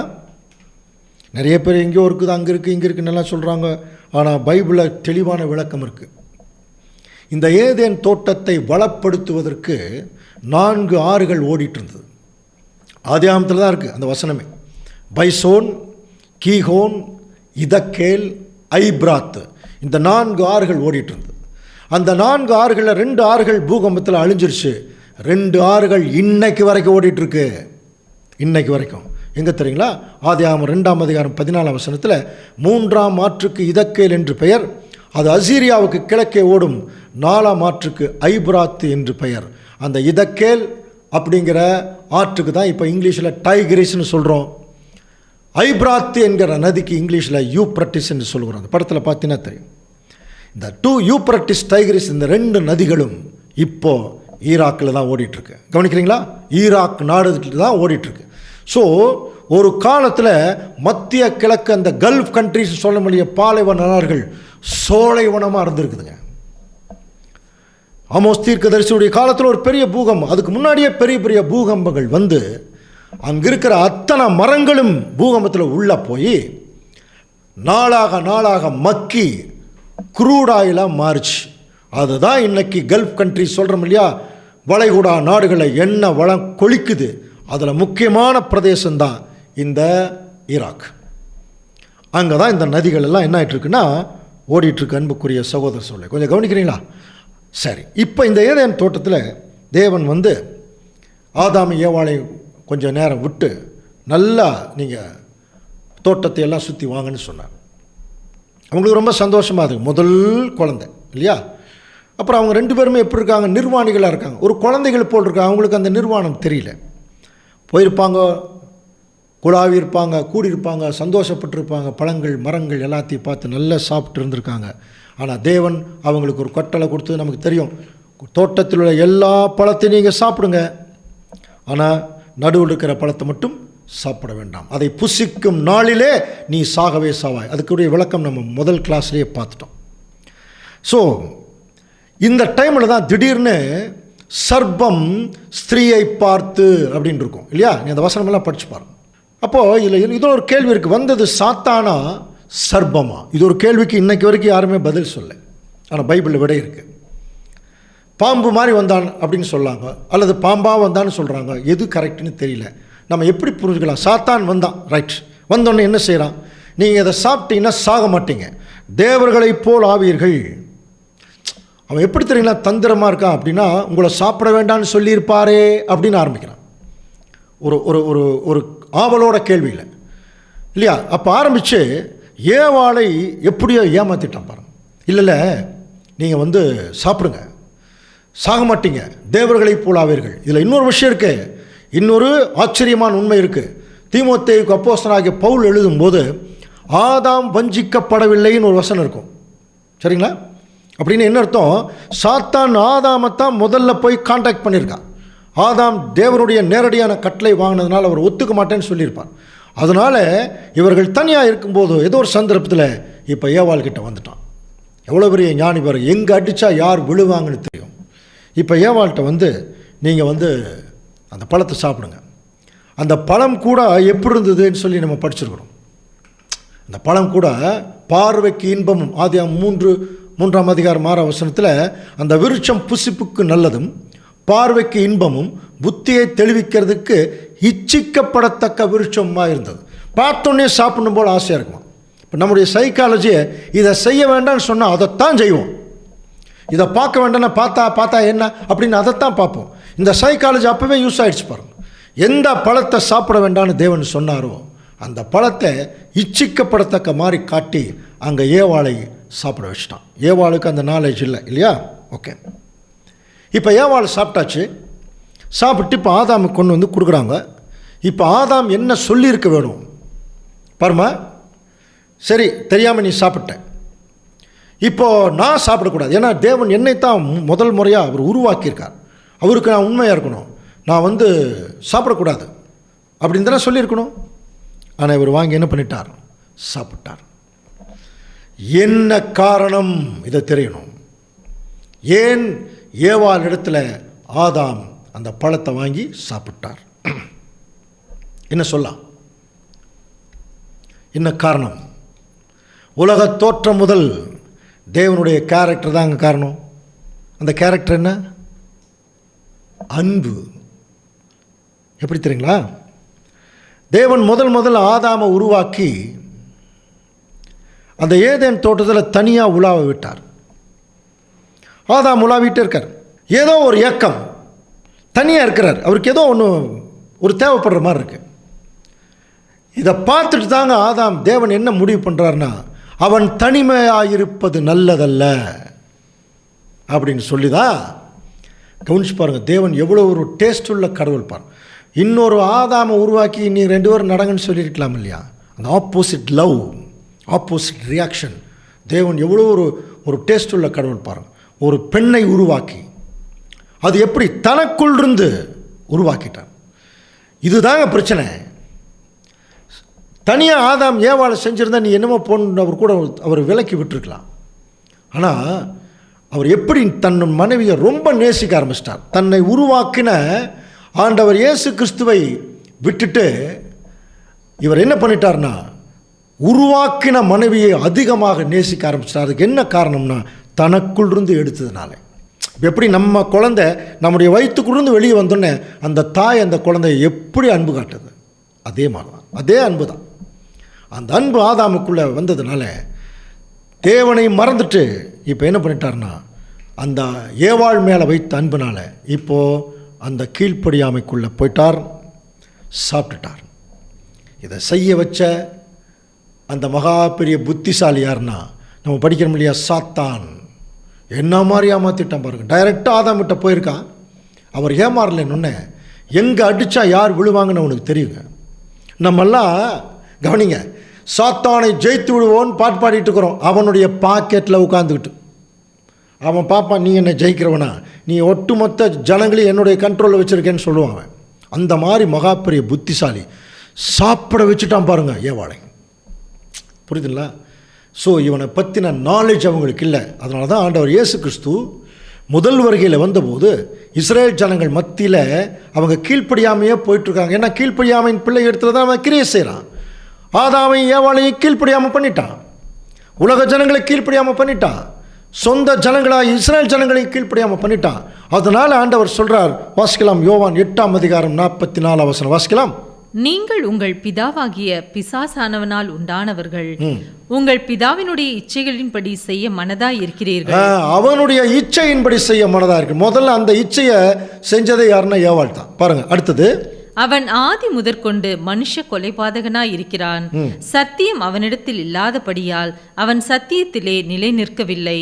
அவன் பொய்யனும் பொய்யுக்கு பிதாவுமாய் இருக்கிறபடியால். அவன் யாருன்னா ஆதி முதல் கொண்டு மனுஷ கொலைபாதகன். ரெண்டாவது அவன் பொய்யனும் பொய்யுக்கு பிதாவுமா இருக்கான். அவன் பொய் பேசும்போது அவன் சொந்தத்தில் எடுத்து தான் பேசுவான். தேவன் என்ன சொன்னார்? புசிக்கும் நாளிலே சாகவே சாவாயின்னு சொன்னார். இவன் என்ன சொன்னான்? சாகவே மாட்டீங்கன்னா. அப்படின்னு அவன் ஆக்சுவலாக என்ன சொல்லியிருக்கான் தெரியுங்களா? பொய் தான் சொல்லியிருக்கான். அதனால் அதுக்கப்புறம் பார்த்தீங்கன்னா வந்தவங்களாம் செத்துட்டு தான் இருந்தாங்க. அவனுடைய புத்திசாலித்தனத்தை அவன் எப்படி செய்கிறாங்கிறத பின்னாடி நம்ம பார்க்கலாம். தேவனுடைய திட்டத்துக்குள்ளே பூந்து பார்க்கும்போது தெரியும். அப்போது இப்படியாக இந்த சாத்தானுடைய பேச்சுக்கு சொல்லுக்கு இணங்கி ஏவாள் சாப்பிட்டாங்க, ஆதாமும் சாப்பிட்டார். அப்போ தேவனுக்கு இந்த 2 பிள்ளைகளும் கீழ்ப்படியாமல் போனதுனால தேவன் என்ன செஞ்சார்னா பாருங்கள், அவன் எடுக்கப்பட்ட மண்ணை பண்படுத்த தேவனாய கர்த்தர் அவனை ஏதேன் தோட்டத்திலிருந்து அனுப்பிவிட்டார். கவனிக்கிறீங்களா? அனுப்பிவிட்டார். இனி அப்போ இத்தனை நாள் அவர்கள் இருந்த அந்த சுகபோகமான வாழ்க்கை போச்சு, தேவனுடைய கான்டாக்ட் போச்சு, ஆசீர்வாதம் போச்சு, நேரடியாக பேசுகிற பேச்சு போச்சு, எல்லாமே போச்சு. இப்போது அப்படியே போயிட்டு இருந்த பழத்தை சாப்பிட்டு அப்படியே ரிலாக்ஸாக போனவங்க இப்போ என்ன பண்ணி அவனை நெற்றி வேர்வை நிலத்தில் சிந்த பண்படுத்தணும். நிலத்தை அந்த நிலத்தில் விளையக்கூடிய அந்த விளைச்சல் வர்ற வரைக்கும் காத்திருக்கணும். அதுக்கு நிறைய வேலை செய்யணும். எவ்வளவோ கஷ்டம் வந்துருச்சு பாருங்க. அப்படி போய் தான் நிலத்தை பண்படுத்தி கஷ்டப்பட்டு வேலை செய்ய ஆரம்பித்தான். அதுக்கப்புறம் தான் என்ன நடந்தது தெரியுங்களா? நம்ம ஏற்கனவே தெரியும். அவர்கள் தேவன் பார்க்கும்போது நிர்வாணிகளாக இருந்தாங்க அப்படின்னு அவங்களுக்கு அப்போ தான் புரிஞ்சிருக்கு. உடனே அவங்க ஒரு இலைகளெல்லாம் பொறிச்சு மூடிட்டாங்க. அப்புறம் தேவனே என்ன பண்ணார்? ஒரு ஆட்டுக்குட்டி அடித்து ஒரு தோல் உடைய கொடுத்தார். நிரந்தரமாக உங்களுடைய நிர்வாணத்தை மூடிக்கிங்கன்னு சொல்லி வெளியே வந்தாங்க. வெளியே வந்ததுக்கு அப்புறம் தான் அன்புக்குரிய சகோதர சொல்லி அவர்களுக்குள்ளே ஒரு ஆண் பெண்ணுக்குரிய உறவு ஏற்பட்டது. புரியுதுங்களா? உடல் சம்பந்தமான உறவு அப்போ தான் ஏற்படுது. அதுக்கு முன்னாடி 2 பேருமே நிர்வாணிகளாக இருந்தபோது அவர்களுக்கு அந்த எண்ணமே வரல. ஏன்னா அவங்க கீழ்ப்படிச்சுட்டு இருந்தாங்க. கீழ்ப்படிந்து கொண்டிருக்கிற போது இந்த எண்ணம் வரல. அவங்களுக்கு ஒரு குழந்தைகளைப் போல் இருந்தாங்க தேவனுடைய பார்வையில். கீழ்ப்படியாமல் போனோன்னு நாலேஜ் வந்தோடனே தங்களை மறைச்சிக்கிட்டான் இல்லையா? இப்போ அங்கே போனதுக்கப்புறம் தான் இவர்களுக்குள்ளே அந்த எண்ணம் உருவாகி, அதுக்கெல்லாம் நிறைய காரணம் இருக்குது. அது பின்னாடி வேற ஒரு சப்ஜெக்டில் கூட பார்க்கலாம். முதல் முறையாக ஆதாமுக்கும் ஏவாளுக்கும் ஒரு மகன் பிறக்கிறான். அந்த முதல் மகன் பேர் காயின். அதுக்கப்புறம் கொஞ்ச நாள் கழித்து 2வது மகன் பிறக்கிறான். அவன் மகன் பேர் ஆபேல். முதல் முறையாக 2 ஆண் பிள்ளைகள் பெற்றெடுக்கிறாங்க. இப்போ வளர்கிறாங்க. அடுத்த வசனமே எப்படி தெரியுங்களா இருக்கும்? வாசிக்கலாம் பாருங்க. ஆதியாகமம் 4ஆம் அதிகாரம் 3ஆம் வசனம். சில நாள் சென்ற பின்பு காயின் நிலத்தின் கனிகளை கர்த்தருக்கு காணிக்கையாக கொண்டு வந்தான். ஆபேலும் தன் மந்தையின் தலையீற்றுகளில் அவைகளில் கொழுமையானவைகளையும் சிலவற்றை கொண்டு வந்தான். பாருங்க என்ன ஆச்சு. அதுக்கப்புறம் ஆபேலையும் அவன் காணிக்கையும் கர்த்தர் அங்கீகரித்தார். கவனிக்கிறீங்களா? அப்போ இதில் ஒரு ஆச்சரியமான விஷயம், தேவன் இவர்களை ஏதேன் தோட்டத்திலிருந்து வெளியே கொண்டு வந்துட்டார். தேவனுடைய கான்டாக்டே இல்லை. அது எப்படி திடீர்னு இந்த 2 பசங்களுக்கும் அந்த கான்டாக்டு, தேவனிடத்தில் காணிக்க கொண்டு போகணும் என்ன வந்திருக்கும்? இப்போ நான் சொல்கிற ஒரு கற்பனையை நீங்கள் கற்பனையாக மட்டும் நினச்சா போதும் இல்லையா? நடந்திருக்கலாம், நடந்திருக்காமல் இருக்கலாம். எப்படின்னா, ஒரு முறை அப்படியே நெற்றி வேர்வை நிலத்தில் சிந்தி ரொம்ப ஒரு மாதிரி டயர்டாக வந்து உட்கார்ந்துருப்பார் ஆதாம். 2 பசங்களும் வந்து ஏப்பா இப்படி வந்து ரொம்ப டயர்டாக உட்காந்துருக்கேன் அப்படிங்கிற போது ஆதாம் என்ன சொல்லியிருப்பார்? ஏப்பா கேட்குற, நானெல்லாம் எப்படி இருந்தவன் தெரியுமா? என்னப்பா எங்கே இருந்தேன் பாருங்கள், அங்கே ஒரு தோட்டம் இருக்குது, ஏதேன் தோட்டம், ரொம்ப தூரத்தில் தெரியுதா? அங்கே தான் ஒருத்தர் என்னையும் உங்கள் அம்மாவையும் படைச்சார். அவர் யார்? அவர் தாங்க, அவர் பெரியவர். அவ்வளோதான் தெரிஞ்சிருக்கும். எங்கள் மேலே ரொம்ப அன்பு வச்சு எங்களுக்கு எல்லா வசதியும் செஞ்சு கொடுத்தார். ஒரு கட்டளை சொன்னார், உங்கள் அம்மா பேச்சை கேட்டு நானும் கீழ்ப்படியாமல் போயிட்டேன். உடனே ஆபேல் கேட்டிருப்பார், ஏப்பா உனக்கு அறிவு இல்லையா? அவர் தான் சொல்கிறார்ல, நீ கேட்காம இருந்திருக்கலாம் இல்லை, என்னப்பா பண்ணுறது? கேட்கல, இப்படி வந்துட்டோம். சரி, நீங்கள் 2 பேர் தான் அந்த அவர் இடத்துல ஆசீர்வாதம் வாங்காம முட்டிங்க, அட்லீஸ்ட் நாங்களாவது போய் ஆசீர்வாதம் வாங்கிக்கிறோன்னு இப்படி தான் அந்த எண்ணம் போயிருக்கும் இல்லையா? ஸோ அப்படி போகும்போது இவருக்கு ஒருவேளை டைரக்ட் பண்ணியிருக்கலாம் ஆதாம், சரி உங்கள் கிட்ட இருக்கிற ஏதாவது கொண்டு போய் கொடுங்க. அப்படி தான் 2 பேரும் கொண்டு போய் கொடுக்குறாங்க. அதில் ஆபேலுடைய காணிக்கையை தேவன் அங்கீகரி. இதுக்கே ஒரு தனி சப்ஜெக்ட் இருக்குது, காயின் மேல் போட்ட அடையாளம். இந்த 60 வகுப்பில் அதுவும் ஒரு சப்ஜெக்டாக வரும். ஏன் தேவன் ஆபேலுடைய காணிக்கையை அங்கீகரித்தார் அப்படிங்கிற சப்ஜெக்ட் அப்போ வந்து நமக்கு ஈஸியாக நிறைய விஷயங்கள் புரியும். ஓகே, இப்போ அங்கீகரிச்சோன்னே இப்போ என்ன ஆயிடுச்சுன்னா, காயினுடைய முகம் மாறி முதல் முறையாக இந்த பூமியில் மனுஷனுடைய கேரக்டர் மாற ஆரம்பிக்குது பாருங்க. பொறாமை, எரிச்சல் வந்தது. அது நாளாக கொலவெறியாக மாறி மனுஷனுடைய சரித்திரத்திலே ஒரு ட்ராஜடி ஹிஸ்ட்ரி பாருங்கள், சோக சரித்திரம் ஆரம்பிக்குது. அங்கே காயின் ஆபேலை கொலை செய்து விட்டார். அதனால தான் போன தடவையே சொன்னேன், ஞாபகம் இருக்குங்களா? ஆபேல் செத்து கிடக்கிறார். அந்த முதல் தகப்பனும் தாயும் போய் அவன் எழுப்பி பார்த்துருப்பாங்க. அவன் எந்திரிக்கவே மாட்டான் என்கிற ஒரு சூழ்நிலைக்குள்ளே வரும்போது எப்படி கதறி அழுதிருப்பார்கள். அதை தாங்க படித்தோம், சாயங்காலத்திலே அழுகை தங்கும். அன்னைக்கு ஆரம்பித்த அழுகை இன்னைக்கு வரைக்கும் தங்கியிருக்கு. அடுத்தது சூரியன் ஆண்டவர் இயேசு கிறிஸ்து வரும்போது விடியற் காலத்திலே களிப்புண்டாகும். இது தேவனுடைய திட்டம். ஸோ இப்படியாக காயின் ஆபேலுடைய ஹிஸ்ட்ரி முடியுது. கவனிக்கிறீங்களா? அதுக்கப்புறம் காயினுடைய ஹிஸ்ட்ரி நமக்கு சொல்லப்படவில்லை. ஆபேல் இறந்துட்டார். அதுக்கப்புறம் சேத்துன்னு ஒரு மகன் பிறக்கிறார் ஆதாமுக்கு. அதற்கு பிறகு பார்த்தீங்கன்னா ஆதாம் ஏவாள் கிட்டிருந்து ஒரு சந்ததி பெருக ஆரம்பிக்கிறது. கவனிக்கிறீங்களா? ஒரு சந்ததி பெருக ஆரம்பிக்குது. ஜனங்கள் பழுகி பெறுகிறார்கள். ஒரு குறிப்பிட்ட இடத்துல நல்ல பழுகி பெருகும் போது திடீரென்று தேவன் என்ன பண்ணிட்டார்னா, இந்த மனுஷ சந்ததியை அழிச்சிடணும்னு முடிவு பண்ணிட்டார். அதுதான் ஆச்சரியம். திடீர்னு ஒரு ஜலப்பிரளயத்தில் இவங்களை எல்லாத்தையும் அழிச்சிடலாம். ஏன் அந்த மாதிரி ஒரு எண்ணம் தேவனுக்கு வந்தது? இப்போ நார்மலாகவே ஒரு கேள்வி கேட்போம், ஏன் தேவன் முதல் உலகத்தை அழித்தார் அப்படின்னு ஒரு கேள்வி கேட்டால் நம்ம என்ன பதில் சொல்லலாம்? நம்மகிட்ட இருந்து வரக்கூடிய பதில் என்னன்னு சொல்லட்டுமா? அங்கே அக்கிரமம் பெருகி இருந்ததுன்னு சொல்லுவோம். உண்மைதான். ஆனால் அதுக்கப்புறம் அக்கிரமம் பெருகலையா? ஒரு 1000 வருஷம் கழித்து, அதுக்கப்புறம் ஒரு 1000 வருஷம் கழித்து அக்கிரமம் பெருகலையா? நம்முடைய ஆண்டவர் இந்த பூமியில் வரும்போது அக்கிரமம் பெருகலையா? அதுக்கப்புறம் 1000 வருஷம் கழித்து பெருகலையா? இப்போ பெருகலையா? எல்லாம் டெவலப் ஆகிட்டு தான் இருக்குது. அப்படி இருக்கும் பட்சத்தில் அந்த இடத்துல மட்டும் பர்டிகுலராக அந்த உலகத்தை, அந்த ஜனங்களை தேவன் அழிக்கணும்னு சித்தம் கொண்டது எதனால்? ஒரு கேள்வி இருக்கு இல்லையா? அன்புக்குரிய சகோதர சூழலை முதல் முறையாக ஒரு ரகசியத்தை நாம் தெரிந்து கொள்ளலாம். அதனால தான் பரலோக ராஜ்யத்தின் ரகசியங்கள்னு இந்த சேனலுக்கு பேர் வச்சுருக்கோம். கவனிக்கிறீங்களா? ஒரு ரகசியத்தை தெரிஞ்சுக்கலாம். தேவன் ஆதாமையும் ஏவாளையும் ஏதேன் தோட்டத்தை விட்டு வெளியே அனுப்பிட்டு அவர் சும்மா இருக்கல. சரி, வெளியே போயிட்டாங்க, ஜெனரேஷன் பெருகுது, திரும்பவும் அவர்களுக்கு ஒரு சான்ஸ் கொடுக்கலான்னு சொல்லி அவர்களை நல்வழிப்படுத்துவதற்கு பாருங்கள், முதல் உலகத்தில் ஒரு ஆச்சரியமான ஒரு அப்நார்மலான ஒரு சூழ்நிலை இருந்திருக்கு. என்ன இருந்திருக்குன்னா, தேவன் பரலோகத்திலிருந்து தேவதூதர்களை இந்த பூமிக்கு அனுப்பினார். இப்போ நான் சொல்கிறதெல்லாம் கதை இல்லைங்க, பைபிளில் வசனம் இருக்குது. இப்போ அதுக்கெல்லாம் ஆதாரம் கொடுக்க போகிறோம்.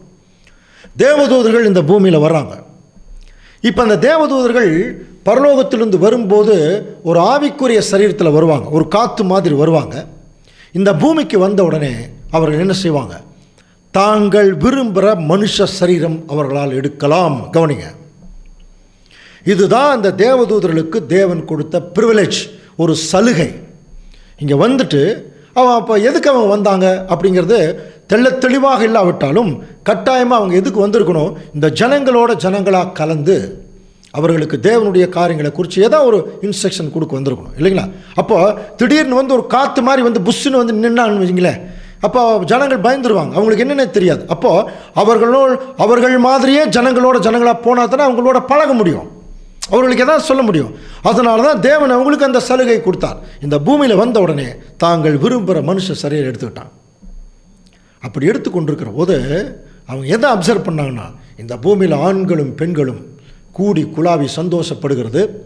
அதன் நிமித்தம் அவர்களுக்கு குழந்தைகள் பிறக்குது. அந்த குழந்தைகள் சின்ன குழந்தையாக வெளியே வந்து வளருது.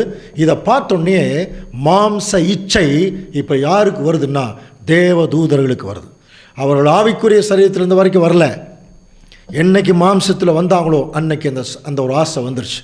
இப்போ அந்த ஆசை வந்தோடனே இவர்களும் என்ன பண்ணிட்டான்னா, சாதாரணமாக மனுஷருக்கு ஒரு ஆண்கள் ஒரு பெண்களை திருமணம் பண்ணுற மாதிரி இவர்கள் எல்லாருமே வந்த தேவதூதர்கள் அத்தனை பேருமே ஆண்களுடைய சரீரம் தான் எடுத்தாங்க. பைபிளில் நமக்கு எத்தனையோ பார்த்துருக்கோம், தேவதூதர்களே ஆண்களாக தான் வருவாங்க. கப்ரியேல் தேவதூதன் ஆண்கள் தூதன் தான். அப்போ ஆண்களாக அவர்கள் உருவெடுத்து என்ன பண்ணிட்டாங்கன்னா, இந்த பெண்களோட அவங்க தவறு பண்ணதுனால அவர்களுக்கு பிறந்தவங்க தாங்க ராட்சதர்கள்னு பைபிள் இருக்குது. அம்புலி மாமா கதையிலெல்லாம் பழைய காலத்தில் நம்மெல்லாம் படிப்போம் இல்லையா? பெரிய ராட்சதன் வந்தான், பலவான் ஒருத்தன் வந்தான் அப்படின்னெல்லாம் அந்த கேரக்டர்லாம் இதிலிருந்து வெளியே வந்தது தான். சரியா? இப்போ என்ன ஆயிடுச்சு, ஒரு தெய்வ பக்தி உள்ள சந்ததி வருவதற்கு பதிலாக அன்றைக்கிருந்த முதலாம் உலகம் முழுவதும் ராட்சத சந்ததியாக உருவெடுத்தார்கள். கவனிக்கிறீங்களா? சரி, இப்போ நான் சொன்னது வெறும் கதையா இல்லை பைபிள் இருக்கா? இப்போ வாசிக்கலாம். ஆதியாகமம் 6ஆம் அதிகாரம் 1ஆம் வசனம். மனுஷர் பூமியில் பெருக துவங்கி அவர்களுக்கு குமாரத்திகள் பிறந்தபோது தேவகுமாரர் மனுஷ குமாரத்திகளை அதிக சௌந்தரியம் உள்ளவர்கள் என்று கண்டு அவர்களுக்குள்ளே தங்களுக்கு பெண்களை தெரிந்து கொண்டார்கள். பார்த்தீங்கன்னா, அவர்களுக்குள்ளே தங்களுக்கு பிள்ளைகளை அவர் தெரிந்து கொண்டார்கள். அதுக்கப்புறம் பார்த்தீங்கன்னா, அந்த நாட்களில் ராட்சதர்கள் பூமியிலே இருந்தார்கள். ஆதியாகமம் 6ஆம் அதிகாரம் 4ஆம் வசனம். பின்பு தேவகுமாரர் மனுஷ குமாரத்திகளோட கூடுகிறதுனால இவர்கள் அவர்களுக்கு பிள்ளைகளை பெற்றபோது இவர்களும் பூர்வத்திலே பேர் பெற்ற மனுஷராகிய பலவான்களானார்கள். ஸோ இந்த தேவதூதர்களுக்கும் மனித குமாரத்திகளுக்கும் பிறந்தவங்க தான் ராட்சதர்கள். அவங்க எப்படி இருப்பான்னா, சாதாரண மனுஷனை விட 10 மடங்கு உடல் அளவில் பெரிய ஆட்களாக இருப்பாங்க. பாருங்கள், இந்த படத்தையெல்லாம் கொஞ்சம் பாருங்கள். சரி, இவங்கெல்லாம் இப்போ இந்த இருந்திருக்கிறாங்களா அப்படிங்கிறதுக்கு ஏதாவது எவிடன்ஸ் இருக்கா அப்படின்னு சொல்லும் பொழுது, மத்திய கிழக்கு நாடுகளில் அந்த பூகோள ஆராய்ச்சி இருக்கு இல்லையா, ஆர்கியாலஜிக்கல் டிபார்ட்மெண்ட் நிறைய பேர் போய் ஆராய்ச்சி பண்ணி இப்போது நிறையா அந்த பூமியில் தோண்டும் போது பாருங்கள் எப்படிப்பட்ட எலும்புக்கூடுகள் எல்லாம் வெளியே வந்திருக்கு. பாருங்கள், ராட்சதர்கள் பூமியில் இருந்திருக்காங்க அப்படிங்கிறதுக்கு, எப்படி டைனோசர் இந்த பூமியில் இருந்திருக்குங்கிறதுக்கு நிறைய அடையாளங்கள் இருக்கு இல்லையா, அந்த எலும்புக்கூடுகள். அதே மாதிரி தான் ராட்சதர்கள் இந்த பூமியில் இருந்திருக்காங்கிறதுக்கு இந்த எலும்புக்கூடுகளே அந்த அடையாளம். எவ்வளோ பெரிய எலும்புக்கூடு பாருங்கள், தலையிலிருந்து கால் வரைக்கும் எடுத்திருக்காங்க. எவ்வளோ பெரிய மனுஷனாக இருந்திருக்காங்க பாருங்கள். இதெல்லாம் ஒரிஜினல் பிக்சர். ஒரு மனுஷனுடைய மண்டையோடு பாருங்கள் எவ்வளோ பெருசு இருந்திருக்கு. ஸோ இப்படிப்பட்ட ராட்சதர்கள் ஒரு சந்ததி தான் இந்த பூமியில் உருவாயிடுச்சு. இப்போது நம்முடைய கேள்வி என்னென்னா, இது எப்படி நடந்தது, இதுக்கெல்லாம் என்ன காரணம் அப்படின்னு ஒரு கேள்வி கேட்டோம்னா, அன்புக்குரிய சகோதர சகோதரி, ஒரு வசனம் தான் நமக்கு பதில் சொல்லும். பாருங்கள், அப்போஸ்தலனாகிய பவுல் அதை சொல்கிறார். எபிரேயர் 2ஆம் அதிகாரம் 5ஆம் வசனம் வாசிக்கலாம். இனிவரும் உலகத்தை குறித்து பேசுகிறோமே, அதை அவர் தூதர்களுக்கு கீழ்ப்படுத்தவில்லை. கவனிக்கிறீங்களா? இப்போ பவுல் 2ஆம் உலகத்திலிருந்து பேசுகிறார். இனி வரும் உலகத்தை குறித்து பேசுகிறோமே, அதை அவர் தூதர்களுக்கு கீழ்ப்படுத்தவில்லைன்னு சொல்கிறார். அப்படின்னா எப்படி புரிஞ்சுக்கணும்? அப்போ இதுக்கு முன்னாடி இருந்த அழிஞ்சு போன உலகம் தூதர்களுக்கு கீழ்ப்பட்டிருந்தது அப்படிங்கிறத புரிஞ்சுக்கணும். அங்கே தான் என்ன நடந்தது? ஆதியாகமத்தில் படித்தோம் இல்லையா? தேவகுமாரர் மனுஷகுமாரத்திகளை அதிக சௌந்தரியம் உள்ளவர்கள் என்று கண்டு இப்போ தேவன் என்ன பண்ணார்னா, ஒரு மகா பெரிய ராஜ்யத சந்ததி உருவானதுனால தேவன் என்ன பண்ணுறார்? இந்த சந்ததியை அழிக்கிறதுக்கு அவர் சித்தம் கொண்டார். ஒரு வசனம் கூட வாசிக்கலாம் பாருங்கள். ஆதியாகமம் 6ஆம் அதிகாரம் 6ஆம் வசனம் வாசிக்கலாம். தாம் பூமியிலே மனுஷனை உண்டாக்கினதற்காக கர்த்தர் மனஸ்தாபப்பட்டார். பாருங்க, இதை பார்த்துட்டு பூமியில் எதுக்காக இந்த மனுஷனை படைச்சோம் அப்படிங்கிற மாதிரி மனஸ்தாபப்பட்டார். அது அவர் இருதயத்துக்கு விசனமாக இருந்ததுன்னு ஆதியாகமம் 6ஆம் அதிகாரம் 6ஆம் வசனம் சொல்லுது. ஆனால் 1 சாமுவேல் 15ஆம் அதிகாரம் 29ஆம் வசனம் என்ன சொல்லுதுன்னா, இஸ்ரேலின் ஜெயபலமானவர் பொய் சொல்லுகிறதில்லை, தாம் சொன்னதை பற்றி மனஸ்தாபப்படுகிறதும் இல்லை, மனம் மாற அவர் மனுஷன் அல்ல அப்படின்ட்டு இருக்கு. அப்போ ஒரு இடத்துல மனஸ்தாபப்பட்டார்னு இருக்கு, இன்னொரு இடத்துல அப்படியெல்லாம் மனஸ்தாபமெல்லாம் பட மாட்டார். அப்போ தேவன் நமக்கு நல்லா தெரியும், முக்காலமும் அறிந்தவர், சர்வ வல்லமையுள்ள கடவுள், அவருக்கு எல்லாமே தெரியும். அதனால் அவர் மனஸ்தாபப்படணுங்கிற அவசியம் இல்லை. நடக்கிறது அவருடைய சித்தத்தின்படி தான் நடக்குதுன்னு புரிஞ்சுக்கணும். அப்போது இந்த வசனத்தை கொஞ்சம் உற்று இங்கிலீஷ்லாம் பார்க்கும்போது அவர் பரிதாபப்பட்டிருக்கார்.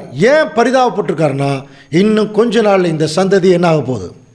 அழியப்போகுது. அதுக்கு ஒரு டைம் ஃபிக்ஸ் பண்ணாராம் தேவன். வாசிக்கலாம் பாருங்க, ஆதியாகமம் 6ஆம் அதிகாரம் 3ஆம் வசனம். அப்பொழுது கர்த்தர், என் நாவி என்றென்றைக்கும் மனுஷனோடே போராடுவதில்லை, அவன் மாம்சம் தானே, அவன் இருக்க போகிற நாட்கள் 120 வருஷம். பாருங்க, ஒரு டைம் ஃபிக்ஸ் பண்ண, அவன் இருக்க போகிற நாட்கள் 120 வருஷம் தேவன் டிசைட் பண்ணிட்டார். ஸோ இந்த டைமில் தான் அங்கே என்ன நடந்திருக்குது? நோவாவுக்கோ அப்படின்னு ஆரம்பிக்கிறார். ஆதியாகமம் 6:8 நோவாவுக்கோ கர்த்தருடைய கண்களில் கிருபை கிடைத்தது. நோவாவின் வம்ச வரலாறு பற்றி சொல்லும்போது, நோவா தன் காலத்தில் இருந்தவர்களுக்குள்ளே, அங்கே முதலாம் உலகத்தில் இப்போ ஒரு மகா பெரிய ஒரு அசுத்தம் போயிட்டுருக்கு.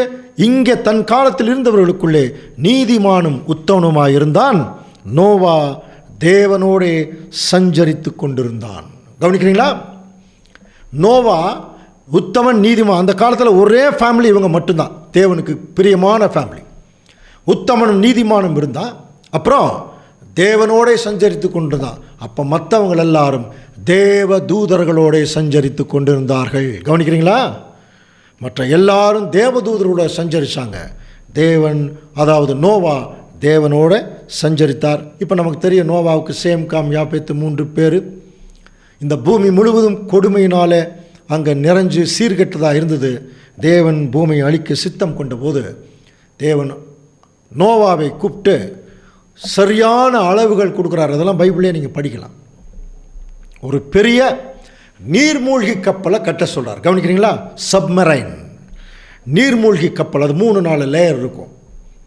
காரணம் என்னென்னா, ஏறக்குறைய 1.5 வருஷத்துக்கு தேவையான உணவுப் பொருள், புரியுதுனா, பயிர் வகைகள், விளைவிக்கக்கூடிய பொருள்கள், புல்பூண்டுகள், அப்புறம் ஒவ்வொரு ஜோடான மிருகங்கள், இவைகளெல்லாம் தனியாக அடைக்கிறதுக்கு நிறையா ரூம்ஸ் வேணும்.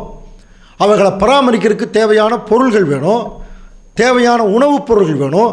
இது எல்லாம் பராமரிக்கணும். அதுக்கு தான் தேவன் ஒரு பெரிய அளவு கொடுத்து ஒரு மிகப்பெரிய நீர்மூழ்கி கப்பலை கட்ட சொல்கிறார். அப்போவே எந்த டெக்னாலஜி இல்லாத காலத்தில் ஒரு நீர்மூழ்கி கப்பலை தேவன் சொன்ன டிசைனில் கட்டினார் நோவா.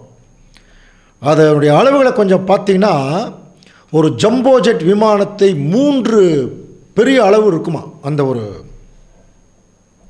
அந்த பேழை நம்ம சொல்கிறோம் இல்லையா, நோவா பேழை. இப்போது இவ்வளோ பெரிய கப்பலை இவர் தனிப்பட்ட முறையில் கட்டியிருக்கிறதுக்கு வாய்ப்பே இல்லை. எத்தனை பொருள்கள், மரங்கள் வேணும். அப்போ நிறைய ஜனங்கள் அவருக்கு ஹெல்ப் பண்ணியிருப்பாங்க இல்லையா. அப்போ அவங்க கேட்டிருப்பாங்களே இல்லையா, ஆமாம் எதுக்குங்க இந்த மாதிரி இவ்வளோ பெரிய, நம்ம தான் எங்கே போனாலும் ரொம்ப நல்லா தான் இருக்கும். ஏன்னா நோவா காலத்தை பொறுத்த வரைக்கும் மேலேயும் தண்ணி இருந்தது, கீழேயும் தண்ணி இருந்தது. மேலே தண்ணி கண்டென்ஸ் ஆகிருந்ததுனால மேலே இருக்கக்கூடிய சூரியனுடைய கிரணங்கள் இந்த பூமிக்கு வரவே இல்லை. ஒரு ஏர் கண்டிஷன் நிலைமையில் தான் அவங்க பாவம் செஞ்சுட்டு இருந்தாங்க. எப்படி கண்டுபிடிக்கலாம்? நோவா அந்த ஜலப்பிரளயத்துக்கு முன்னாடி திராட்சை ரசம் அறுவடை செஞ்சு ஒரு கண்டெய்னரில் வச்சு ரொம்ப நாள் வச்சுருந்து குடிச்சிருக்கார். ஒன்றுமே ஆகலை. அதுக்கப்புறம் நோவா அந்த ஜலப்பிரளயத்துக்கு பிறகு மேல் இருக்கிற தண்ணியெல்லாம் கீழே வந்துருச்சு, பெரும் கடல்களாக உருவாயிடுச்சு. அப்போ சூரியனுடைய டைரக்டான கதிர்கள் இங்கே மேலே படும்போது ஹீட் வர ஆரம்பிச்சிருச்சு இல்லையா? இதே மாதிரி திராட்சை ரசத்தை அறுவடை செஞ்சு ஒரு கண்டெய்னரில் வைக்கிறார். நாளாக நாளாக அது புளிச்சு போய் அது சாராயமாக மாறிடுச்சு. குடிச்சாரு, போதையில் படுத்துக்கிட்டார். படிக்கிறோமா இல்லையா? அப்போ பாருங்கள், இப்போ அந்த காலத்திலேயே எத்தனையோ ஜனங்கள் அவருக்கு ஹெல்ப் பண்ணியிருப்பாங்க. அவங்க கேட்டிருப்பாங்க, ஒரு பெரிய அழிவு வரப்போதுன்னு சொல்லியிருப்பாங்க. யாருமே நம்பலை. ஆனால் நோவா உறுதியாக விசுவாசிச்சார். அன்புக்குரிய சகோதர சகோதரி, கவனிக்கிறீங்களா?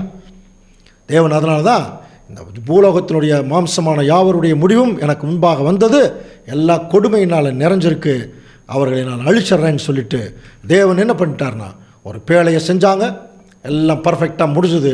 தேவனே கதவை சாத்தினார்னு படிச்சிருக்கோம். கவனிக்கிறீங்களா? ஏன் தெரியுமா? ஒரு வேளை இவங்களே கதவை சாத்தி வச்சுருந்தா யாராவது ஒருத்தர் நல்ல பெரிய மரத்தை தூக்கி கொடுத்தாருங்க, அதனால் இவரை மட்டும் உள்ளே எடுத்துக்கலான்னு சொல்லி உள்ளே போட்டிருந்தாருன்னா மறுபடியும் அதே ஒரு தெய்வ பக்தி உள்ள சந்ததி வர்றதுக்கு பதிலாக ராஜ சந்ததி மறுபடியும் அடுத்த ஜெனரேஷனுக்கு போயிடும். அதனால தான் தேவனே சாத்தினார். 1 நாள் ஆச்சு, 2 நாள் ஆச்சு, மழையே வரல. 3 நாள் ஆச்சு, 4 நாள் ஆச்சு, மழையே வரல. நாம் ஒருவேளை அந்த பேழைக்கு இருந்தால் லைட்டாக அப்படி ஜன்னல் திறந்து பார்த்துருப்போம், இங்கே வருதா வரலையா? ஆனால் நோவா பாருங்கள், 7 நாளும் மிகுந்த விசுவாசம் உடையவரான். ஆனால் இவங்க உள்ளே உட்காண்ட்ருக்காங்க, வெளியில் இருக்கிற ஜனங்களெல்லாம் எவ்வளோ பரியாசம் பண்ணியிருப்பாங்க தெரியுங்களா? பாருங்கள், ஒரு முட்டாள் மாதிரி உள்ளே போய் உட்காந்துட்ருக்கார் அப்படின்னு சொல்லி அந்த மாதிரி தாங்க இப்போ பரியாசம் பண்ணுவாங்க ஜனங்க. ஒரு பேரழிவு வரப்போகிறது என்று சொல்லி தேவனுடைய பிள்ளைகள் இந்த பூமியில் ப்ரொக்ளைம் பண்ணும்போது யாருமே நம்ப மாட்டாங்களாம். பரியாசம் பண்ணக்கூடிய நிலைமையில தான் இருப்பான். ஸோ அந்த நிலைமை தான் இப்போ அங்கே நோவா காலத்தில் நடந்தது. 7ஆம் நாள் வானத்தின் ஊற்றுக்கண்களெல்லாம் நீங்கள் கவனிச்சிங்கன்னா மேல் இருக்கிற தண்ணியும் கீழே வர ஆரம்பிச்சிருச்சு. மிகப்பெரிய மழை. முதல்ல அந்த மழை வரும்போது கொஞ்சம் எல்லாருக்குமே கொஞ்சம் சந்தோஷமாக இருந்திருக்கும் இல்லையா? முதல் முறையாக மழையை பார்க்குறாங்க. அது நாளாக நாளாக நாளாக குளிர் ஜாஸ்தியாக இருக்கும், ஈரம் ஜாஸ்தியாக இருக்கும். அப்போ தான் அந்த ஜலப்பிரளயத்துடைய கொடுமையை அவர்கள் அனுபவிக்க ஆரம்பிச்சிருப்பாங்க இல்லையா? அது எங்கிருந்து பாருங்கள், கீழே இருக்கிற வெட்டாந்தரையெல்லாம் மேலே தண்ணி ஊற்றுக்கண்கள் எல்லாம் மேலே வர ஆரம்பிச்சிருச்சு. மேலே இருக்கிற தண்ணி எல்லாமே கீழே வர ஆரம்பிச்சது. அங்கே இருக்கிற ஒட்டுமொத்த மிருக ஜீவன்கள், ஆகாயத்து பறவைகள் எல்லாமே என்ன ஆயிடுச்சுன்னா அந்த ஜலப்பிரளயத்தில் மாண்டு போயின. கவனிக்கிறீங்களா? அந்த ஜலப்பிரளயத்தில் எல்லாம் மாண்டு போயின. ஸோ முதல் உலகம் இப்படியாக ஒரு நிறைவுக்கு வந்தது. இப்போ கவனிங்க, இனிமேல் தான் முக்கியமான பாயிண்ட்டுக்கே வரப்போம். இந்த காரியத்தை முற்றிலும் கவனித்த தேவனுடைய பிள்ளைகளுக்கு ஒரு கொஸ்டின் வரணும். இப்போ பாருங்கள், இந்த முதல் உலகம் ஜலப்பிரளயத்தில் அழிந்து போகும்போது மனுஷ ஜாதி, அந்த ராஜ்யத சந்ததி எல்லாமே, மிருக ஜீவன்கள், பறவைகள் எல்லாமே அழிஞ்சிருச்சு.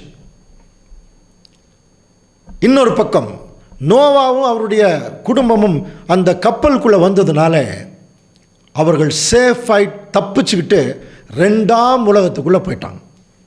இதுதான் ரிசல்ட்டு. முதலாம் உலகத்தினுடைய அழிவினுடைய ரிசல்ட்டு. எல்லாம் மாண்டு போயிடுச்சு. நோவாவுடைய பிள்ளைகளும் அந்த கப்பலுக்குள்ள இருந்து 2ஆம் உலகத்துக்குள்ளே போயிட்டாங்க. இதோட ரிசல்ட் முடிஞ்சதானா? இல்லை.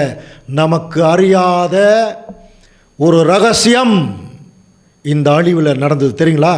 இப்போ நீங்கள் நல்லா படித்தவர்கள் என்ன கேள்வி கேட்கணும் அப்படின்னா, இந்த வானத்திலிருந்து வந்தாங்க பாருங்கள் கெட்டுப்போன தேவதூர்கள், அவங்க நிமித்தம் தானே இங்கே பூமியில் ஒரு ராஜ்யத சந்ததி வந்தது.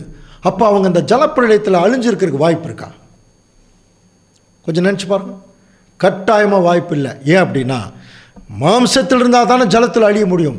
அப்போ அந்த அழிவு வரும்போது அவர்கள் எல்லாரும் ஆவிக்குரிய சரீரத்தில் போயிருப்பாங்க கட்டாயமாக. அப்படின்னா அவங்க என்ன ஆனாங்க? ஒரு கேள்வி இருக்கு இல்லையா? அது ஆதியாகமத்தில் அதுக்கு விடை இல்லை. அதனால தான் வேத வாக்கியங்களை ஆராய்ந்து பாருங்கள் படித்தோம் இல்லையா? அப்போ ஒரு இடத்துல கேள்வி இருந்தால் இன்னொரு இடத்துல பதில் இருக்கும். பதில் எங்கே தெரியுமா இருக்குது? புதிய ஏற்பாட்டின் புஸ்தகத்தினுடைய கடைசி புஸ்தகங்கள் இருக்குது பாருங்கள். பேதுரு நிருபத்தில் பேதுரு எழுதுகிறாருங்க, இந்த பாவம் செஞ்சுட்டாங்க இல்லையா இந்த தூதர்கள், இவங்க ஃபர்தராக பரலோகத்துக்கு போனாங்களா, இல்லை எங்காவது தப்பிச்சு போய் எங்காவது ஒழிஞ்சுக்கிட்டாங்களா அப்படின்னு சொல்லி கவனிக்கும்போது அதுக்குரிய ரெஃபரன்ஸை இப்போ சொல்கிறார் பாருங்க. வாசிக்கலாம். 2 பேதுரு 2ஆம் அதிகாரம் 4-5 வசனங்கள். பாவம் செய்த தூதர்களை தேவன் தப்ப விடாமல். கவனிக்கிறீங்களா? பாவம் செஞ்ச தூதர்களை தேவன் தப்ப விடலையா? என்ன பண்ணார் பாருங்க. அந்தகார சங்கிலிகளினாலே கட்டி நரகத்திலே தள்ளி நியாய தீர்ப்புக்கு வைக்கப்பட்டவர்களாக ஒப்பு கொடுத்து. இந்த பாவம் செய்த தூதர்கள் இவங்க என்ன பண்ணிட்டாங்கன்னா மறுபடியும் ஆவிக்குரிய சரீரத்தில் வந்துட்டாங்க. ஆனால் தேவன் இவங்களை தப்பு வைக்க விடலை. அவங்கள என்ன பண்ணுறாரு, அந்தகார சங்கிலியினாலே கட்டி நரகத்தில் தள்ளிட்டாருன்னு இருக்கும். இப்போ நரகம்ங்கிறதே எங்கே இருக்குன்னு ஒரு பெரிய கொஸ்டின் இருக்குது. இந்த இடத்துல நரகத்தில் தள்ளி நியாய தீர்ப்புக்கு வைக்கப்பட்டவர்களாக ஒப்பு கொடுத்து அப்படிங்கிற ஒரு விஷயம் சொல்லப்பட்டது. அப்படின்னா இந்த தேவதூதர்கள் இப்போ எங்கே இருக்கிறாங்க அப்படின்னு சொல்லி கவனிக்கும் போது 1 பேதுரு 3:18 ஏனெனில் கிறிஸ்துவும் நம்மை தேவனிடத்தில் சேர்க்கும்படி அநீதி உள்ளவர்களுக்கு பதிலாக நீதி உள்ளவராய் பாவங்களின் நிமித்தம் ஒரு தரம் பாடுபட்டார். இது ஜெனரலான வசனம். அவர் மாம்சத்திலே கொலையுண்டு ஆவியிலே உயிர்ப்பிக்கப்பட்டார். கவனிங்க, அடுத்த வசனம் ரொம்ப முக்கியம். அந்த ஆவியிலே அவர் போய் காவலில் உள்ள ஆவிகளுக்கு பிரசங்கித்தார் இருக்கு. கவனிக்கிறீங்களா? அப்போது இந்த ஆவிகள்ங்கிறது யாருன்னு தெரியணும் இல்லையா? ஏதோ புதுசு ஆவிகளான இல்லை, அடுத்த வசனமே ரெஃபரன்ஸ் கொடுக்குறா பாரு. அந்த ஆவிகள் பூர்வத்திலே நோவா பேழையை ஆயத்தம் பண்ணும் நாட்களிலே தேவன் நீடிய பொறுமையோடு காத்திருந்த போது கீழ்ப்படியாமல் போனவைகள். புரிஞ்சுதுங்களா? அப்படின்னா இவங்க ஆவிகள் இல்லை, தேவதூதர்கள் தான். அவங்க ஆவியின் சரீரத்தில் இந்த பூமிக்கு வருவாங்க, மாம்ச சரீரம் எடுப்பாங்க, காரியங்களை நிகழ்த்துவாங்க, போயிடுவாங்க. இதுதான் உங்களுடைய நோக்கமாக இருக்குது. ஆனால் இந்த பூமிக்கு வந்து ஆவிக்குரிய சரீரத்தில் வந்து மாம்சத்தில் வந்து பாவம் செஞ்சதுனால இந்த ஆவிக்குரிய சரீரத்தில் இருக்க தேவதூதர்கள் அசுத்தமாயிட்டாங்க இல்லையா? அதனால தான் வேதம் இவங்களுக்கு என்ன பேர் வச்சதுன்னா அசுத்த ஆவிகள்னு பேர் வச்சது. கவனிக்கிறீங்களா? இவங்க தாங்க அசுத்த ஆவிகள். இன்னைக்கு நிறையா நம்ம ஊர்லேயே பேயோட்டம் பிசாசோட்டம்லாம் சொல்கிறாங்க இல்லையா? அதை ஆக்சுவலாக நல்லா புரிஞ்சுக்கலாம். அது ஆக்சுவலாக செத்து போனவர்கள் அல்ல. கவனிங்க, செத்து போனவங்க தூங்கிட்டு இருக்கிறான்னு பைபிள் சொல்லுது. பிரேத குழிகளில் உள்ள அனைவரும் அவருடைய சத்தத்தை கேட்கும் காலம் வரும், யோவானில் இருக்குது வசனம். ஆண்டவர் இயேசு கிறிஸ்து வர்ற வரைக்கும் இங்கே செத்தவங்க மரித்து தூங்கிட்டு இருக்காங்க, அவர் வந்து எழுப்பார். அப்படின்னா இந்த செத்து போனவங்க மாதிரியெல்லாம் வந்து பேசுறது யார் தெரியுங்களா? இவங்க தான் அசுத்த ஆவிகள். நோவா பேழையை ஆயத்தம் பண்ணும் நாட்களில் இவங்க தான் கீழ்ப்படியாமல் போனவங்க. அப்போது இவங்களை கீழ்ப்படியாமல் போக வச்சது யார்? வசனம் படிச்சோம்ல, எபேசியர்ல, கீழ்ப்படியாமையின் பிள்ளைகளிடத்திலே கிரியை செய்கிற ஆகாயத்து அதிகார பிரபு. சரிங்களா? இவனும் ஆகாயத்தில் தான் இருக்கான். கவனிங்க, இந்த சாத்தானும் ஆகாயத்தில் தான் இருக்கான். இப்போ அவர் வசனம் படித்தோம் இல்லையா? தேவன் அவர்களை அந்தகாரத்திலே தள்ளி நரகத்தில் தள்ளிட்டார்னு சொல்லி கட்டி வச்சிருக்கார். அந்த நரகம் அப்படிங்கிற வார்த்தை இருக்கு இல்லையா பாருங்க, இது வந்து கிரேக்க பைபிளினுடைய ஒரு இந்த நரகம்ங்கிறதுக்கு ஒரு விளக்கம் பைபிள்லேயே அங்கே கொடுத்துருக்காங்க. அதனுடைய ஒரிஜினல் பேர் என்ன தெரியுங்களா? டார்டரஸ். அந்த டார்டரஸ்ங்கிற வார்த்தையை தான் தமிழில் நரகம் என்று மொழிபெயர்த்திருக்காங்க. ஆக்சுவலாக அந்த டார்டரஸ் அப்படின்னா என்ன தெரியுங்களா? இந்த அட்மாஸ்பியர்னு அர்த்தம். இந்த ஆகாய மண்டலம், காற்று மண்டலம் அப்படின்னு அர்த்தம். அப்படின்னா தேவன் என்ன பண்ணிட்டார்னா, இந்த கெட்டுப்போன தேவதூதர்களை, அதாவது இந்த அசுத்தாவிகளை என்ன பண்ணி வச்சிருக்காருனா இந்த ஆகாய மண்டலத்தில் தாங்க கட்டி வச்சிருக்கார். கவனிக்கிறீங்களா? கீழே பாதாளத்துக்குள்ளே இல்லை, பாதாளத்துக்குள்ளே முன்னே எப்படி வெளியே வர்றது? இந்த ஆகாய மண்டலத்தில் கட்டி வச்சிருக்கார். ஸோ இவர்களை குறித்து இன்னொரு நியூஸ் நமக்கு தெரியணும். யூதா 6வது வசனம் வாசிக்கலாம். தங்களுடைய ஆதி மேன்மையை காத்து கொள்ளாமல் தங்களுக்குரிய வாசஸ்தலத்தை விட்டுவிட்ட தூதர்களையும் மகா நாளின் நியாய தீர்ப்புக்கென்று நித்திய சங்கிலியினாலே கட்டி அந்தகாரத்தில் அடைத்து வைத்திருக்கிறார். தங்களுடைய ஆதி மேன்மையை காத்து கொள்ளாமல், ஆதி மேன்மைங்கிறது தான் பரலோகத்திலிருந்து இந்த பூமிக்கு வருவாங்க, மறுபடியும் பரலோகத்துக்கு போகலாம், தாங்கள் விரும்புகிற மனுஷ சரியை எடுத்துக்குவாங்க. இதுதான் ஆதி மேன்மை. இது அவங்க காத்துக்கொள்ளலை. தங்களுக்குரிய வாசஸ்தலத்தை விட்டுவிட்ட, பரலோகத்தை விட்டு வந்துட்டாங்க. இப்போ அவர்களை மகான நியாய தீர்ப்புக்கென்று அந்தகாரத்தில், அப்படின்னு நம்ம எப்படி புரிஞ்சுக்கணும்? அந்தரத்தில் விட்டார், மேலையும் இல்லாமல் கீழையும் இல்லாமல். கவனிக்கிறீங்களா? அப்படின்னா என்ன அர்த்தம்னா, இந்த தூதர்கள் கெட்டு போனதுனால ஃபர்தராக இவர்கள் பரலோகத்துக்கு போக முடியாது. கவனிங்க, அதே சமயத்தில் தாங்கள் விரும்புகிற மனுஷ சரீரம் இங்கே எடுக்க முடியாது. அதுதான் நடுவில் அந்தரத்தில் விட்ட நிலைமை. இனிமேல் இவங்க நினச்சபடி தாங்கள் விரும்புகிற மனுஷ சரீரம் எடுக்க முடியாது. இவங்க அசுத்தமானதுனால பரலோகமும் போக முடியாது. அதனால தாங்க இந்த அட்மாஸ்பியரில் இருக்கிறாங்க. இந்த அட்மாஸ்பியரில் சாத்தானும் இருக்கா, இந்த கெட்டுப்போன தூதர்கள் இருக்கிறாங்க. அதனால தான் நம்ம யாருக்கு விரோதமாக நமக்கு போராட்டம் இருக்குன்னு நம்ம படித்தோம். ஞாபகம் இருக்குங்களா? எபேசியர் 6ஆம் அதிகாரம் 11-12 வாசிக்கலாம் பாருங்கள். நீங்கள் பிசாசின் தந்திரங்களோடு எதிர்த்து நிற்க திராணி உள்ளவர்களாகும்படி தேவனுடைய சர்வாயுத வர்க்கத்தையும் தரித்து தேவனுடைய சர்வாயுத வர்க்கத்தை தரிச்சுங்க. ஏனெனில் மாம்சத்தோடும் இரத்தத்தோடும் அல்ல. இதுக்கெல்லாம் பெரிய விளக்கம் இருக்கு. துரைத்தனங்களோடும் அதிகாரங்களோடும் இப்பிரபஞ்சத்தின் அந்தகார லோகாதிபதிகளோடும். இப்ப கவனிங்க, வான மண்டலங்களில் உள்ள பொல்லாத ஆவிகளின் சேனைகளோடும் நமக்கு போராட்டம் உண்டு. யாருங்க வான மண்டலங்களில் உள்ள பொல்லாத ஆவிகள்? இவங்க தான் கெட்டுப்போன தேவதூர்கள், இந்த ஆகாயத்தை ஆக்கிரமித்திருக்கிறவர்கள். நம்ம கண்ணுக்கு தெரிய மாட்டாங்க, ஆனால் நம்மளை சுத்தியில் இருப்பாங்க. கவனிக்கிறீங்களா? புரியுதா? நம்மளை சுத்தியில் இருப்பாங்க. இப்போ நம்முடைய சபையில் இந்த சத்தியம் பிரசங்கிக்கப்படுகிறதுனா இதை சுத்தியில் இருந்து பார்த்துட்டு தான் இருப்பாங்க. கவனிக்கிறீங்களா? இவர்கள் தாங்கள் விரும்புகிற மனுஷ சரீரம் எடுக்க முடியறதில்லைங்கிறதுக்காக தான் இன்னொரு மனுஷனுக்குள்ள பூந்துடுறாங்க. கவனிக்கிறீங்களா? இன்னொரு மனுஷனுக்குள்ள பூந்துட்டு அவங்கள அலக்களிக்கிறது. இப்போ நம்முடைய கேள்வி என்னன்னா, சரி இவங்க தான் பரலோகத்திலிருந்து வந்தவங்க, இவங்க ஏன் கீழ்ப்படியாமல் போனாங்க? புரியுதுங்களா? ஏன் கீழ்ப்படியாமல் போனாங்க? என்ன ஆச்சு இவங்களுக்கு அப்படின்னு சொல்லும்போது, இவங்களை கீழ்ப்படியாமல் போக வச்சது சாத்தான். கவனிங்க, அதனால தான் அவனுக்கு என்ன பேர்? கீழ்ப்படியாமையின் பிள்ளைகளிடத்திலே கிரியை செய்கிறான். இவங்களை ஏன் தெரியுங்களா கீழ்ப்படியாமல் போக வச்சான்? இவன் ஆதியில் சொன்ன பொய். கவனிங்க, என்ன பொய் சொன்னான் தெரியுமா? தேவன் நீ செத்துருவேன்னார். இவன் என்ன சொன்னா? நீங்கள் சாகவே மாட்டீங்கன்னா. ஆனால் அங்கே என்ன நடந்தது? எல்லாரும் செத்துட்டு இருந்தான். அப்போ இவன் சொன்ன பொய்யை நிரூபிக்கணும்னா, கவனிக்கிறீங்களா, சாகாமல் இருக்கிறோம்னு ஒரு பொய்யை சொல்லணும். நீ செத்தா கூட ஆவின்னு ஒன்று சுற்றிட்டு இருக்கு, ஆத்மான்னு ஒன்று சுற்றிட்டு இருக்குன்னு ஒரு பொய்யை சொல்லணும். அந்த பொய்யை யார் மூலமாக தான் சொல்ல வைக்கிறான்னா, இந்த கெட்டு போன தேவதூர்கள். நம்ம மக்களுக்கு இது என்னன்னு தெரியாமே ஓட்டிகிட்டு இருக்கிறான். புரியுதுங்களா?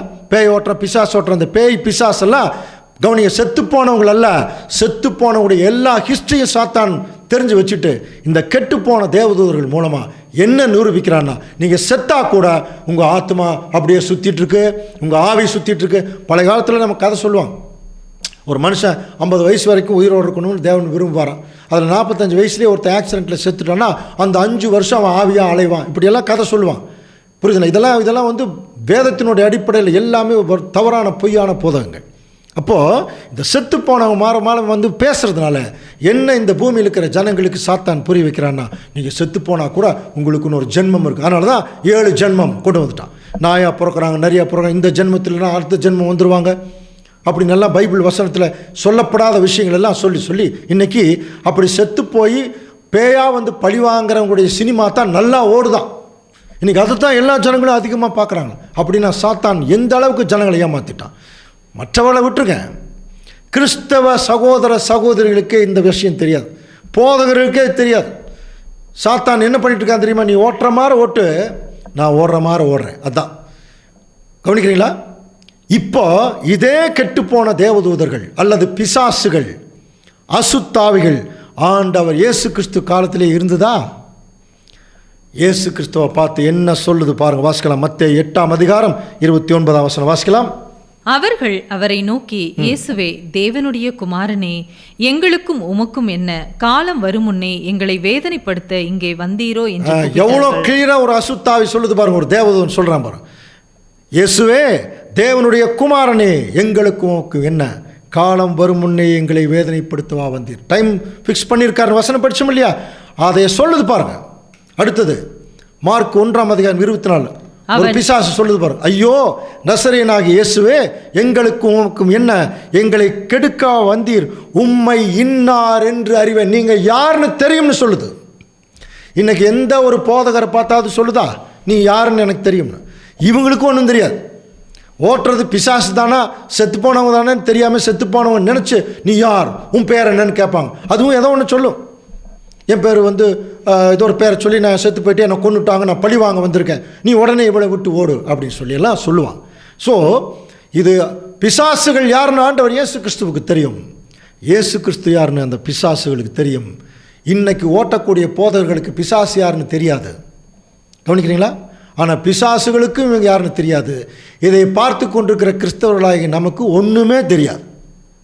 அது தெரிய வைக்கிறதுக்கு தாங்க இந்த சேனலை. இந்த ரகசியங்களை எல்லாம் நம்ம தெரிஞ்சுக்கலாம், தயவு செய்து புரிஞ்சுக்கலாம். எவ்வளோ பெரிய ஒரு ஏமாற்று வேலை சாத்தான் இந்த பூமியில் பண்ணிகிட்ருக்கிறான் பாருங்கள். அசுத்தாவிகள் அவரை கண்டபோது அவருக்கு முன்பாக விழுந்து, நீர் தேவனுடைய குமாரன் என்று சத்தமிட்டன. எந்த பெரிய ஊழியக்காரன் காலையாவது ஏதாவது பிசாசு விழுந்திருக்கான்னு பாருங்கள். தெரியாது, அவங்களுக்கு தெரியாது பாவம். அன்புக்குரிய சகோதர சொல்லி ஒரே இடத்துல மட்டும் இவங்க பேரெல்லாம் கேட்குறாங்க இல்லையா, ஆண்டவர் எந்த பிசாசுகிட்டையும் பேர் கேட்கல. ஒருத்தர் ஒரு பிசாசுகிட்ட கேட்டார். என்ன காரணம்னா பாருங்கள், அந்த வசனம் வாசிக்கலாம். அசுத்த ஆவியே இந்த மனுஷனை விட்டு நீ போன்னு அவர் சொல்லியிருந்தார். அப்போது உன் பேர் என்னன்னு கேட்டார். அதற்கு அவர் என்ன சொன்னார்னா, நாங்கள் அநேகராக இருக்கிறபடியால் எங்கள் பேர் லேகியோன். அதுலேயே மார்க்கு 1:34 கொஞ்சம் வாசிக்கலாம் பாருங்கள். அதுலேயே வசனத்திலே இருக்கு. மார்க்கு 1:34 வாசிக்கலாம். பலவிதமான வியாதிகளினாலும் உபத்திரவப்பட்டிருந்த அநேகரை அவர் சொஸ்தமாக்கி அநேக பிசாசுகளையும் துரத்திவிட்டார். அந்த பிசாசுகள் தம்மை அறிந்திருந்தபடியால், கவனிக்கிறீங்களா, அந்த பிசாசுகள் தம்மை அறிந்திருந்தபடியால் அவைகள் பேசுகிறதற்கு அவர் இடம் கொடுக்கவில்லை. பார்த்தீங்களா, இவர் பேசுறதுக்கே இடம் கொடுக்கலையா. நீ யார், என்ன உன் குலம் கோத்திரமெல்லாம் கேட்கல. இவருக்கு அவங்க யாருன்னு தெரியும், அவங்களுக்கு இவர் யாருன்னு தெரியும். புரியுதுங்களா? ஸோ அன்புக்குரிய சகோதரரை, எதனால் இந்த தவறு நடந்தது என்று சொல்லி கவனிக்கும் போது, சாத்தான் இந்த கெட்டுப்போன தேவதூதர்களை தனக்கு சாதகமாக அவங்களுக்குள்ள இந்த மாம்ச இச்சையை தூண்டிட்டான். கவனிக்கிறீங்களா? ஆவிக்குரிய சரீரத்தில் வர்ற வரைக்கும் அவன் தூண்டலை. என்னைக்கு மாம்சத்தில் வந்தாங்களோ அன்னைக்கே அந்த இச்சையை தூண்டிட்டான். காரணம், இவன் சொன்ன பொய்யை அவன் நிரூபிக்கணும். அதனால தான் நம்ம படித்தோம் யோவான் 8 அவன் பொய்யனும் பொய்யுக்கு பிதாவுமாக இருக்கிறான். அவன் பொய் பேசும்போது தன் சொந்தத்தில் எடுத்து அவன் பேசுகிறான். இப்போ நம்முடைய கேள்வி, வானத்திலிருந்து வந்த தேவதூதர்களுக்கு இவனுக்கு கீழ்ப்படியணுங்கிற எண்ணம் எப்படி வந்தது? அது ஒரு கேள்வி இருக்கு இல்லையா? ஒரு இன்ஃபர்மேஷன் சொல்கிற மைண்டில் வச்சுங்க. பின்னாடி வரக்கூடிய நாட்களில் அதுக்குரிய தெளிவுகள் வசனங்களின் மூலம் வெளிப்படும். இந்த சாத்தான்னு சொல்கிறோமே, இவன் ஆக்சுவலாக யார்? இவன் ஒரு மனுஷனா, இல்லை தனியாக ஒரு பிசாசா, அல்லது ஒரு தேவதூதனா என்றெல்லாம் பெரிய கேள்வி இருக்கு இல்லையா? இந்த கேள்விகளுக்கு ஒரே விடை பைபிள் இருக்குது. இவன் ஏற்கனவே பரலோகத்தில் இருந்தவன். இவனுக்கு கீழே தான் இந்த வந்தாங்க பாருங்கள் கெட்டுப்போன தேவதூர்கள், அவங்கெல்லாம் இருந்திருக்காங்க. ஒரு காலத்தில் இந்த கெட்டுப்போன தேவதூர்கள் இடத்துல நல்ல பேர் வாங்கினவன். என்னமோ ஒரு தப்பு நடந்துருச்சு, அதை பின்னாடி படிக்கலாம். அந்த தப்பு நிமித்தம் அவன் கீழே தள்ளப்பட்டுட்டான். தள்ளுனோடனே ஏதோ ஒரு கோபம் ஆண்டவர் மேலே வந்துச்சு. அந்த கோபத்தினால அவருடைய படைப்பான ஆதாமை ஏவாளை சந்ததியை அவருக்கு விரோதமாக திருப்பிட்டான். இதுதான் சத்தியம், சுருக்கமாக சொல்கிறேன். அப்போது இவன் கீழே வந்ததுக்கு பிறகு தேவன் பேசாமல் அமைதியாயிட்டார். இவன் எல்லாரும் ஏமாற்றிட்டு இருக்கிறான், எல்லா வேலையும் செஞ்சுட்டு இருக்கிறான். தேவன் அமைதியாக தான் இருந்தார். அப்போ கெட்டுப்போன தேவதூர்கள் கெடாதற்கு முன்னாடி வரும்போது ஏற்கனவே இவங்கிட்ட நல்ல பேர் வாங்கிட்டாங்க. இவன் நல்ல பேர் வாங்கிட்டான். அதனால் அவர்களை தன்னுடைய கட்டுப்பாட்டுக்குள்ளே கொண்டு வர எப்படி ஏவார் இடத்துல ஒரு தந்திரம் செஞ்சானோ அந்த மாதிரி ஏதாவது ஒன்று செய்து தன்னுடைய கட்டுப்பாட்டுக்குள்ளே கொண்டு வந்து அவர்களை பாவத்திற்குள்ளே விழ வச்சு தான் சொன்ன பொய்யை நிரூபிக்கிறதுக்கு சரியான வேலையை செஞ்சிட்டான். இப்போ அவங்க கெட்டு போயிட்டாங்க. இந்த ஆகாய மண்டலத்தில் தான் இருக்கிறாங்க. இன்னமும் அவன் கண்ட்ரோலில் தான் இருக்காங்க. அதனால தான் இந்த 2ஆம் உலகத்துக்கே பார்த்தீங்கன்னா அவன் ஆகாயத்து அதிகார பிரபுன்னு படித்தோம் இல்லையா? கீழ்ப்படியாமையின் பிள்ளைகளிடத்தில் கிரியை செய்கிறான். அது மட்டும் இல்லை, தேவனுடைய சாயலாக இருக்கிற கிறிஸ்துவுடைய அந்த சுவிசேஷத்தின் ஒளி அவிசுவாசிகளாகிய அந்த ஜனங்களிடத்தில் பிரவாசமாயிராதபடிக்கு இப்போ இப்பிரபஞ்சத்தின் தேவன் அவருடைய மனதை குருடாக்கிட்டான். படிக்கிறோம் இல்லைங்களா? எல்லாருடைய மனதையும் குருடாக்கிட்டான். பிளைண்ட்னஸ், குருட்டுத்தன்மை கொண்டு வந்துட்டான். இப்படியாக 1ஆம் உலகம் ஒரு முடிவுக்கு வந்தது. கவனிக்கிறீங்களா? மறுபடியும் ரிப்பீட் பண்ணுறேன். இந்த 1ஆம் உலகத்தை தேவன் ஏன் அழித்தார்? ஒரு தெய்வ பக்தி உள்ள சந்ததி வர்றதுக்கு பதிலாக ஒரு ராட்சத சந்ததி வந்துருச்சு. அதனால் இந்த ஜலப்பிரளயத்தில் இந்த ராட்சத சந்ததி அந்த மனுக்குலத்தை எல்லாத்தையும் அவர் அழிச்சிட்டார். அதில் நோவாவும் அவருடைய பிள்ளைகளும் பேழைக்குள்ளே தேவனுக்கு கீழ்ப்படிஞ்சு அந்த பேழையை செஞ்சு உள்ளே போய் 2ஆம் உலகத்துக்குள்ளே போனாங்க. அதில் ஜலப்பிரளய தப்பிச்ச தேவதூதர்களை அசுத்தமாயிட்டாங்க. அவர்கள் அசுத்தாவிகள். இவர்களை தேவன் தப்ப விடாமல் பரலோகத்துக்கு அவர் அனுமதிக்கலை. பூலோகத்தில் தாங்கள் விரும்புகிற சரீரம் எடுக்க முடியாதபடி தடுத்துட்டார். அந்தகார சங்கிலியில் கட்டிட்டார். அவங்க அதை விட்டு வெளியே வர முடியாது. இந்த ஆகாய மண்டலத்தில் தான் அவங்க என்ன இருக்கிறாங்க, இன்னைக்கு வரைக்கும் இருக்கிறாங்க. சாத்தானோட சேர்ந்து போய் பேசிகிட்டு இருக்கிறாங்க. பேயாகவும் பிசாசாகவும் போயிட்டுருக்குறாங்க. கவனிக்கிறீங்களா? இனிமேல் நம்ம பயப்பட வேண்டியதில்லை. இந்த பேய் பிசாசுன்னு சொல்கிறதெல்லாம் செத்து போனவர்கள் அல்ல, கெட்டு போன தேவதூதர்கள். இவங்க தான் செத்தவர்கள் மாறி வந்து பேசிகிட்டு இருக்கிறாங்க. ஸோ இப்படியாக முதலாம் உலகம் அழிவுக்கு வந்தபோது இப்போ நம்ம என்ன படித்தோம்? தேவன் மனுஷனை படைச்சதனுடைய நோக்கம் என்னன்னு படித்தோம் இல்லையா? அவர் ஒருவனை அல்லவா படைத்தார், ஆவி அவரிடத்தில் பரிபூர்ணமாக இருந்தது. பின்னையே ஒருத்தனை படைத்தார், ஒரு தெய்வ பக்தி உள்ள சந்ததியை பெரும்படி தானே படித்தோம் இல்லையா? ஆனால் முதல் உலகத்தில் இந்த தெய்வ பக்தி உள்ள சந்ததிக்கு பதிலாக ஒரு ராஜ்ய சந்ததி வந்துருச்சு இல்லையா? அப்போ தேவனுடைய திட்டம் ஃபெயிலியர் ஆயிடுச்சா என்று சொல்லி கேள்வி கேட்டால், என்னைக்கும் தேவனுடைய திட்டம் ஃபெயிலியர் ஆகாது. அப்படின்னா அடுத்தது இப்போ நம்ம எதுக்குள்ளே தான் போகணும்? முதல் ரூமுக்குள்ளே வந்துட்டோம், கவனிக்கிறீங்களா? அடுத்தது 2ஆம் உலகத்துக்குள்ளே போகிறோம். அப்படி 2ஆம் உலகத்துக்குள்ளே போகும்போதாவது அங்கேயாவது ஒரு தெய்வ பக்தி உள்ள சந்ததி வந்துதா இல்லையா என்று நம்ம வந்து பார்க்கறதுக்கு மிகவும் நீங்கள் அவளோடு இருக்கீங்களா? அடுத்தது 2ஆம் உலகம் பார்க்க போகிறோம். அந்த 2ஆம் உலகத்திலேயாவது தெய்வ பக்தி உள்ள சந்ததி வந்துதா இல்லையா என்பதை நீங்கள் பார்க்கணும்னா ஒரு வாரம் காத்திருக்கணும். அன்புக்குரிய சகோதர சகோதரிகளே, அடுத்த வாரம் இதே யூடியூப் சேனலில் அந்த தெய்வ பக்தி உள்ள சந்ததி வந்துதா இல்லையா என்று 2ஆம் உலகம் என்கிற ஒரு தலைப்பில் உள்ளே போகும்போது இன்னும் அதிக சுவாரஸ்யமான சம்பவங்கள், எதிர்பார்க்காத அநேக சத்தியங்கள் நமக்கு அது வெளிப்படும். விருந்து மாதிரி சாப்பிட்டுட்டே இருக்கலாம். சரிங்களா? அதனால் ஒரு வாரம் நம்ம காத்திருக்கலாம். அடுத்த வாரம் 2ஆம் உலகம் வரும் பொழுது, அந்த சத்தியம் வரும் பொழுது இவைகளுக்குரிய டீட்டெயில் முழுவதும் தெரியும். கடைசியாக ஒரு அனௌன்ஸ்மெண்ட். அன்புக்குரிய சகோதர சகோதரி, இந்த சேனல் ஆரம்பித்ததனுடைய நோக்கமே, ஏற்கனவே 2-3 சேனல் இது போயிட்டுருக்கு. இருந்தாலும் இந்த சேனல் வந்து ஆரம்பித்ததனுடைய நோக்கமே, இந்த பரலோக ரகசியங்கள் என்கிற தலைப்பில் இந்த சேனல் ஆரம்பித்ததனுடைய நோக்கமே, இந்த உண்மையான ரகசியங்கள் எப்படியாவது நம்முடைய கிறிஸ்தவ சகோதர சகோதரிகள் மத்தியில் போய் சேரணும். சில பேர் கேட்பாங்க, இதெல்லாம் நீங்கள் மற்றவங்களுக்கு போய் சொல்லுங்களேன்னு. மற்றவர்களுக்கு தெரியறத விட நமக்கு தாங்க தெரியணும். இவ்வளோ நேரம் பேசுனது எத்தனை கிறிஸ்தவர்களுக்கு தெரியும்? நமக்கு தான் முதல்ல தெரியணும். ஸோ அதனால் முதல்ல நம்ம இதில் கான்சன்ட்ரேட் பண்ணலாம், தெரிஞ்சுக்கலாம், நிறைய பேருக்கு அதை போய் சொல்லலாம். அதனால் எங்களுடைய ஒரு தாழ்மையான வேண்டுகோள், இந்த சத்தியத்தை கேட்டுக்கொண்டிருக்கிற யூடியூப்பில் கேட்டுக்கொண்டிருக்கிற சகோதர சகோதரிகள், நீங்கள் உங்களுடைய சொந்த பந்தங்கள், உங்களுடைய சபை மக்கள், உங்களுடைய போதகர்கள், உங்களுடைய நண்பர்கள், இவங்க யாருக்காவது இது போய் சேரணும்னு நீங்கள் விரும்பினா தயவுசெய்து அவர்களுக்கு நீங்கள் ஃபார்வர்ட் பண்ணுங்கள், சப்ஸ்கிரைப் பண்ணுங்கள், பெல் பட்டனை அழுத்துங்க. அப்படி நல்லா நாங்கள் சொல்கிறதுக்கு தயாராக இல்லை. ஏன்னா இந்த சேனல் வந்து ஒரு வருமான அடிப்படையில் ஏற்படுத்தப்பட்ட சேனலில், ஏற்கனவே சொன்ன தெரியுங்களா, நாங்கள்லாம் நல்ல வேலையில் இருக்கோம், நிறைய சம்பளம் வாங்குகிறோம், எங்களுக்கு தேவன் அள்ளி கொடுத்துருக்கார், அதை மற்றவர்களுக்கு நாங்கள் நிறைய பேருக்கு ஹெல்ப் பண்ணுறோம், இந்த ஊழியமும் செய்துட்ருக்குறோம். நாங்கள் உங்களிடத்துலேருந்து எதையும் எதிர்பார்க்கல, இந்த யூடியூப் சேனல் மூலமாக எதையும் எதிர்பார்க்கல. ஆண்டவர் சொல்லி கொடுத்த ஒரே மந்திரம் என்ன தெரியுங்களா? இலவசமாய் பெற்றீர்கள், இலவசமாய் கொடுங்கள். இந்த சத்தியம் எங்களுக்கு இலவசமாக கிடைச்சிது, உங்களுக்கு இலவசமாக கொடுக்குற ரெடியாக இருக்கணும். அந்த அடிப்படையின் நோக்கத்தில் நீங்கள் மற்றவங்களுக்கு ஃபார்வர்ட் பண்ணுங்கள். சரிங்களா? அதை தெரிஞ்சுக்கிறவங்க தெரிந்து கொண்டால் பரலோக ராஜ்யத்தின் ரகசியங்களை தெரிஞ்சுக்கலாம், பரலோகம் போய் சேர்ந்துடலாம். அதுக்குரிய ஒரு வழி தான் இப்படிப்பட்ட சேனல் நமக்கு தேவன் கொடுத்துருக்கார். அதனால் தொடர்ந்து உங்களுடைய ஆதரவுகளை இந்த பரலோக ரகசியங்கள் கட்சிக்கே அளிக்கும்படி, இப்படி சொன்னால் எப்படி இருக்கும் அந்த மாதிரி தான் இல்லைங்களா, அடிக்கும்படி நாங்கள் தாழ்மையுடன் கேட்டுக்கொள்கிறோம்.